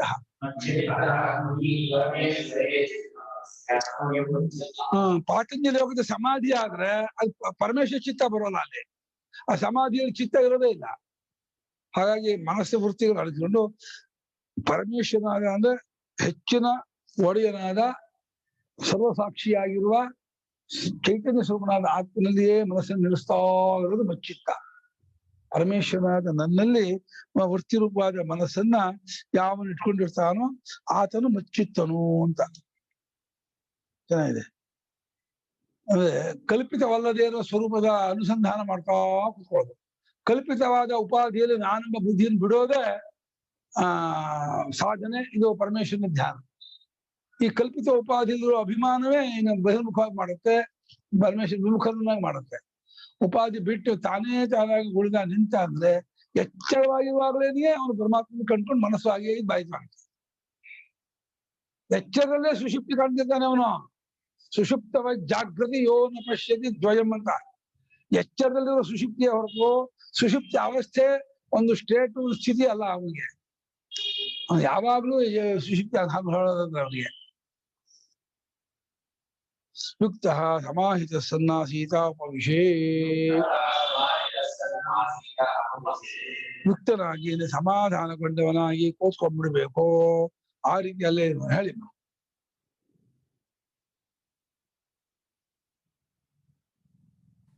ಯಾವಾಗ್ಲೂ ಸುಷುಪ್ತಿ ಅಂದ್ರೆ ಹೆಂಗಾಗುತ್ತೆ ಗುರುಗಳೇ? ಹಂಗಲ್ಲ, ಮನಸ್ಸು ಬಾಜಿ ಆದ್ಮೇಲೆ ಸುಷುಪ್ತಿ ಆಗ್ತದೆ ಅವನಿಗೆ. ಆತ್ಮ ಪರೋಕ್ಷ, ಈಗ ಆತ್ಮ ಪರೋಕ್ಷವಾದ್ರೆ ಒಂದು ಸುಷುಪ್ತಿ, ಅಪರೋಕ್ಷವಾಗಿ ತಾನಾಗಿ ನಿಂತ್ಕೊಂಡ್ಬಿಟ್ಮೇಲೆ ಯಾವಾಗ ಸುಷುಪ್ತಿ ಸ್ವರೂಪ ಅದು ಮನಸ್ಸು ಅದು ಬಾಯಿ ಬಿಡುತ್ತೆ. ಈ ಸುಷುಪ್ತಿ ಫಂಕ್ಷನ್ ವರ್ಲ್ಡ್ ಅಲ್ಲಿ ಫಂಕ್ಷನ್ ಮಾಡ್ಲೇಬೇಕು, ದ್ವೈತಕ್ಕೆ ಬರ್ಲೇಬೇಕು. ರಿಯಲೈಸಸ್ ದ್ವೈತ ಇಲ್ಲ ಅಂತ ಅಂದ್ರೂ ಬರ್ಲೇಬೇಕು. ಅದು ಅನುಭವ, ಸುಷುಪ್ತಿ ಅನುಭವ, ಆತ್ಮಸ್ವರೂಪದ ಅನುಭವ. ಯಾವಾಗ ಸುಷುಪ್ತಿ ಅದು ದ್ವೈತ ನಿಮ್ ಕಡೆಯಿಂದ ದ್ವೈತ ಇದ್ದಾಗಿದೆಯೇ ಹೊರತು ಅವನ ಕಡೆಯಿಂದ ದ್ವೈತ ಇಲ್ಲ. ಅವನಿಗೆ ದ್ವೈತವಲ್ಲ ಅದು. ಅವನ ಸ್ವಾನುಭವ ದೃಷ್ಟಿಯಿಂದ ದ್ವೈತದ ಬಾಧೆ ಮಾಡ್ಕೊಂಡ್ಬಿಟ್ಟಿದ್ದಾನೆ, ಅಳಿಸ್ಕೊಂಡ್ಬಿಟ್ಟಿದ್ದಾನೆ. ಆತ್ಮನೊಬ್ಬನೇ ಪರಮಾರ್ಥ ಅಂತ ಕಂಡ್ಕೊಂಡು ಅಲ್ಲೇ ನಿಂತು ಬಿಟ್ಟಿದ್ದಾನೆ. ಚೆನ್ನಾಗಿರುತ್ತಾ ಗುರುಗಳೇ? ಚೆನ್ನಾಗಿರಲ್ಲ ಚೆನ್ನಾಗಿದೆ ಅಂತ ನಿಂತಿಲ್ಲ. ಸತ್ಯ ಅದು ಸತ್ಯ. ನಮ್ಮಗಳ ಕಾನ್ಸೆಪ್ಟ್ ನಲ್ಲಿ ನಿಂತಿಲ್ಲ. ನಮ್ ಕಾನ್ಸೆಪ್ಟ್ ಹೇಗಾಲೂ ಇರ್ಲಿ, ಇನ್ ಚೆನ್ನಾಗಿದೆ ಅಂದ್ರೆ ಡಿಪೆಂಡ್ ಅಲ್ಲ ಅದು. ಆ ರಿಯಾಲಿಟಿ ಹಾಗೆ ಇದೆ. ರಿಯಾಲಿಟಿ ನೀವು ಕಟ್ಕೋಬೇಕಷ್ಟೇ. ನೀವು ಚೆನ್ನಾಗಿಲ್ಲ ಅನ್ನೋದ್ರಿಂದ ಬೇರೆ ತರ ಆಗಲ್ಲ, ಚೆನ್ನಾಗಿದೆ ಅಂದ್ರೆ ಹೆಚ್ಚು ಆಗಲ್ಲ. ಅದು ಹಾಗೆ ಇರೋ ಪರಮಾರ್ಥ ಹಾಗೆ ಕಟ್ಕೋಬೇಕು. ಬ್ರಹ್ಮ ಮಹರ್ಷಿಗಳು ಕಣ್ಣು ಕಣ್ಬಿಟ್ಕೊಂಡು ನೋಡ್ತಾನೆ ಇದ್ರು, ನಿದ್ದೆ ಮಾಡಿಲ್ಲ. ಚೆನ್ನಾಗಿಲ್ಲ ಸ್ಥಿತಿ ಇತ್ತಂದ್ರೆ ಯಾವ ಚೆನ್ನಾಗಿದೆ? ಎಲ್ಲರ ಕುಡಿದಾಡ್ತಾ ಇರೋ ಚೆನ್ನಾಗಿರುತ್ತಾ? ಕುಡ್ದಾಟ ಆಡೋ ಕೈ ಕಾಲ ಸೋತ ಹೋಗತ್ತೆ, ಅದಂತ ಚಂದ. ಕುಡ್ದು ಅಯ್ಯೋ ಕೈ ಕಾಲು ಬಿದ್ದೋಯ್ತಪ್ಪ, ಇನ್ನಂತಪ್ಪ ಆಗಲ್ಲಪ್ಪ ಅಂತ ಏನ ಮನುಷ್ಯನಿಗೆ ಕಲ್ಪನೆ ಇದೆಯಲ್ಲ, ಹಾಗಾಗೋ ಆಟ ಆಡ್ಸುತ್ತೆ ಅದು. ನನ್ನಲ್ಲಿಯೇ ಚಿತ್ತ ಉಳ್ಳವನಾಗಿ ಇರ್ತಕ್ಕವನು ಮುಚ್ಚಿತ್ತನು. ಯುಕ್ತ ಸಮಾಹಿತ ಸನ್ನಾಸೀತ ಉಪವಿಶೇತ್. ಆಯ್ತಾ? ಮತ್ಪರಃ ಅಹಂ ಪರಃ ಯಸ್ಯ ಸೋಯಂ ಮತ್ಪರಃ. ಸಮಾಧಾನಗೊಂಡವನಾಗಿ ಕೂತ್ಕೊಂಡ್ಬಿಡ್ಬೇಕು. ನಾನೇ ಹೆಚ್ಚಿನವನು, ನಾನೇ ಸರ್ವಸ್ವವು ಅನ್ನೋದು ಯಾರಿಗೋ ಅವನು ಮತ್ಪರನು. ಯಾವ ಮುಮುಕ್ಷು ಸಾಧಕನಿಗೆ ತನ್ನ ಪ್ರತ್ಯೇಗಾತ್ಮನೇ ತನ್ನ ಸೇರಬೇಕಾದ ಜಾಗ, ತಿಳ್ಕೊಬೇಕಾದ ಸ್ವರೂಪ, ಅಲ್ಲಿ ನೆಲೆ ನಿಲ್ಲಬೇಕಾದ ಸ್ಥಿತಿ ಅಂತ ಅಂದ್ಕೊಂಡು ಅದಕ್ಕಾಗಿ ಯಾವ ನಿರಂತರ ಪ್ರಯತ್ನ ಪಡ್ತಿರ್ತಾನೋ ಅವನು ಮತ್ಪರನು. ಅಹಂ ಪರಹ ಯಸ್ಯ, ನಾನು ಅಂದ್ರೆ ವಾಸುದೇವನಾದ ಭಗವಂತನೇ ಯಾವ ಮುಮುಕ್ಷಿಗೆ ಸಾಧಕನಿಗೆ ಹೆಚ್ಚೋ ಅವನು ಮತ್ಪರನು ಅಂತ. ಹಾಗೇ ಸತ್ಯದ ಕಡೆಗೆ ಗಮನ ಕೊಡ್ತಾ ಇದ್ದಾನೆ. ಯಾವ್ದು ನಿಜವೋ ಅದನ್ನ ತಿಳ್ಕೊಬೇಕು ಹೋಗ್ತಾ ಇದ್ದಾನೆ. ಹಾಗೆ ಅಲ್ಲೇ ನಿಂತು ಬಿಡ್ತಾನೆ, ಅಲ್ಲೇ ಇದ್ಬಿಡ್ತಾನೆ ಅವನು. ಭವತಿ ಕಶ್ಚಿತ್ ರಾಗಿ ಸ್ತ್ರೀ ಚಿತ್ತ ನತು ಸ್ತ್ರೀಯಮೇವ ಪರತ್ವೇನ ಗೃಹ್ಣಾತಿ.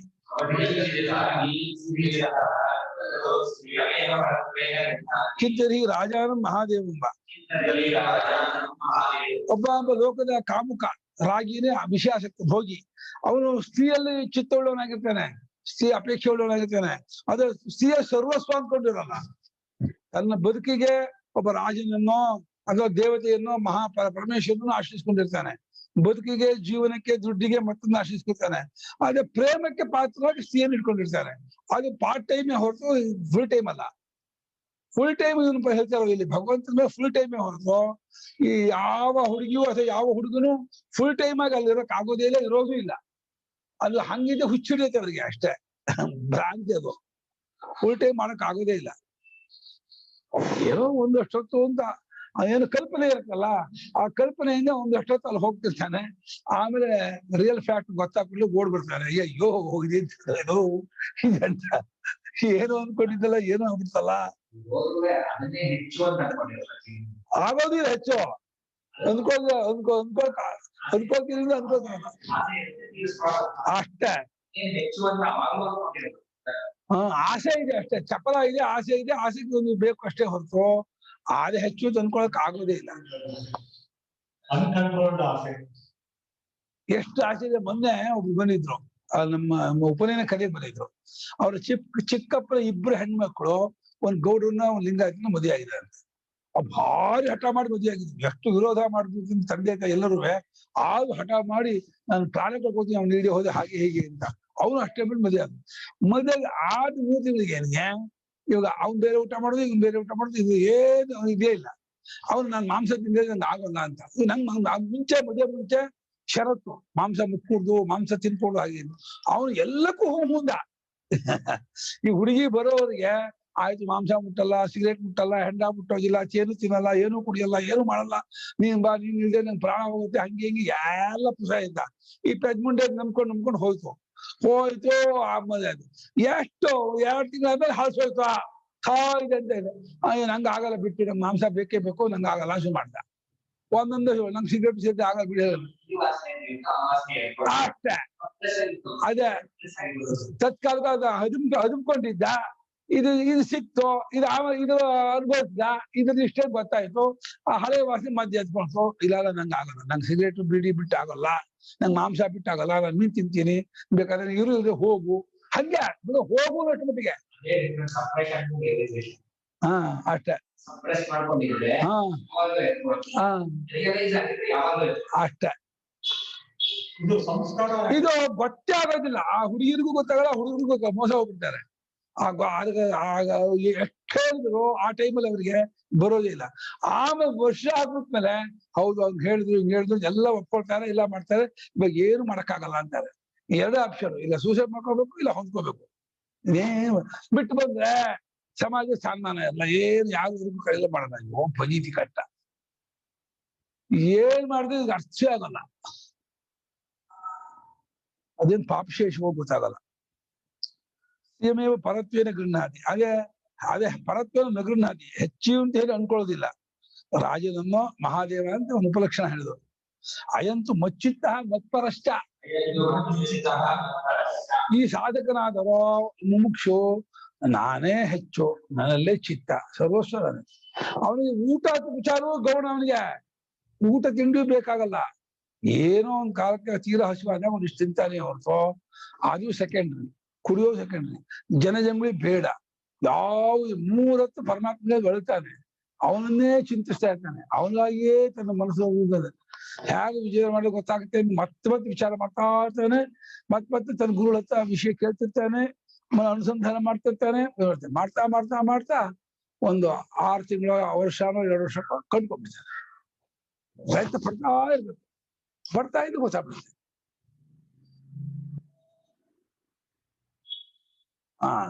ಅಥ ಇದಾನಿಂ ಯೋಗ ಫಲ ಮುಚ್ಯತೆ.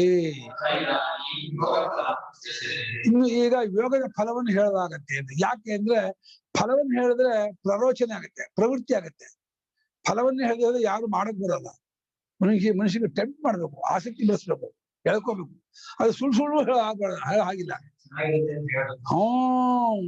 ತುಂಬಾ ಚೆನ್ನಾಗಿದೆ ಅಂತ ಹೇಳ್ಬಿಟ್ಟು ಕೈ ಹಾಕಿ ನೋಡು ಒಳಗೆ ಅಂತ ಬಸವನ ಕೈ ಹಾಕಿದ ಕಚ್ಬಿಟ್ಟು ಯೂದಲ್ಲ. ಏನಾಯ್ತು ಒಂದು ಕೈ ಹಾಕಿ ನೋಡು, ನಿಮಗೂ ಗೊತ್ತಾಗತ್ತೆ ಇಲ್ಲ. ಅವನು ಕಚ್ಚಿಸ್ಕೊಂಡ. 6 ಜನನು ಚೇಳ್ತಾ ಕಚ್ಚಿಸ್ಕೊಂಡ್ರು. ಆಮೇಲೆ ಗುಂಪ ಕೂದಲ್ಲ 6 ಜನ ಅಳ್ತಾ ಇದ್ದಾರೆ, ಅಯ್ಯೋ ಅಂತ. ಯಾಕೆಂದ್ರೆ ನಾನು ಒಬ್ಬರೇ ಕಚ್ಚಿಸ್ಕೊಂಡ್ಬಿಟ್ರೆ ಅವ್ರಿಗೆ ಇಲ್ಲ ಆಗ್ಬಿಡ್ತಲ್ಲ ಅಂತ ಹೇಳ್ಬಿಟ್ಟು ಬಹಳ ಚೆನ್ನಾಗಿದೆ ಅಂತ ಅವನು. ಆಮೇಲೆ ಉರಿ ಹತ್ಕೊಂಡ್ತಪ್ಪ 6 ಜನಕ್ಕೂ. ಈಗ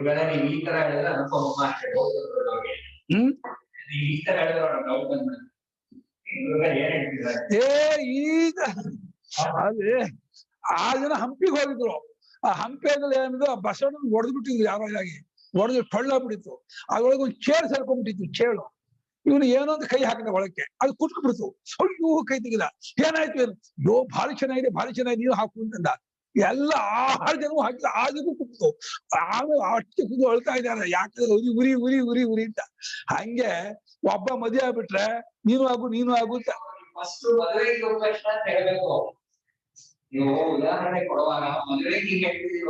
ಹೌದು, ಮದುವೆ ಆಗಿದ್ದು. ಇದು ವೇದಾಂತ ಕಲ ಇದು.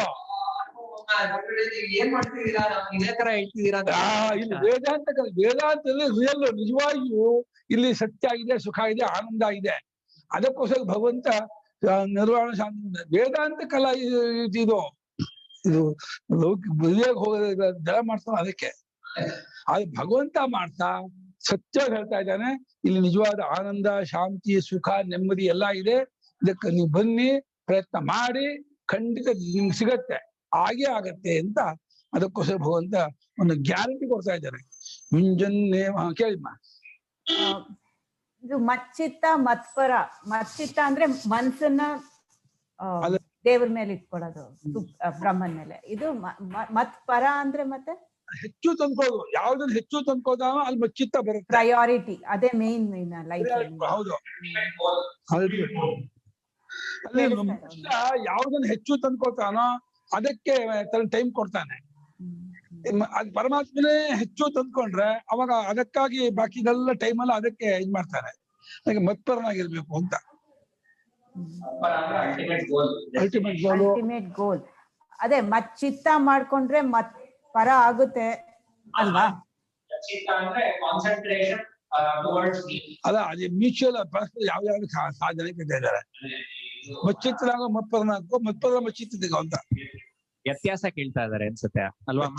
ಅಲ್ಲ, ನಾನ್ ಅನ್ಕೋತಾ ಇದೀನಿ ಇಫ್ ಯು ಮಚ್ಚಿತ್ತ ಮಾಡಿದ್ರೆ ನ್ಯಾಚುರಲಿ ಮೀನ್ಸ್ ಮತ್ಪರ ಅಂತ.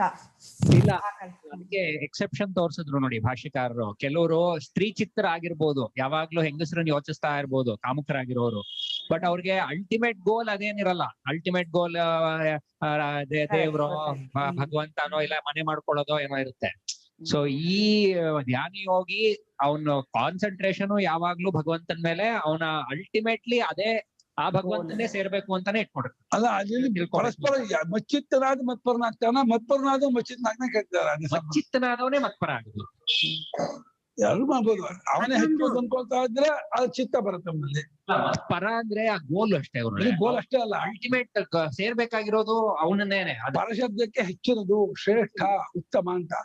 ಈ ಕಾಂಟೆಕ್ಸ್ಟ್ ಅಲ್ಲಿ ಭಾಷ್ಯಕಾರರು ಅದನ್ನೇ ನನ್ನ ಸರ್ವಸ್ವ, ನನ್ನ ಗುರಿ ಅಂತ ಇಟ್ಕೊಂಡಿದ್ದಾನೆ. ಆದ್ರೆ ಗುರಿ ಆಗೋಕೆ ಹೆಚ್ಚಿನದಾದ ಗುರಿ ಆಗುತ್ತೆ. 11:55 ಇದೇ ಪದನ ತುಂಬಾ ಚೆನ್ನಾಗಿ ವಿವರಿಸಿದ್ದಾರೆ ನೋಡಿ ಭಾಷ್ಯದಲ್ಲಿ.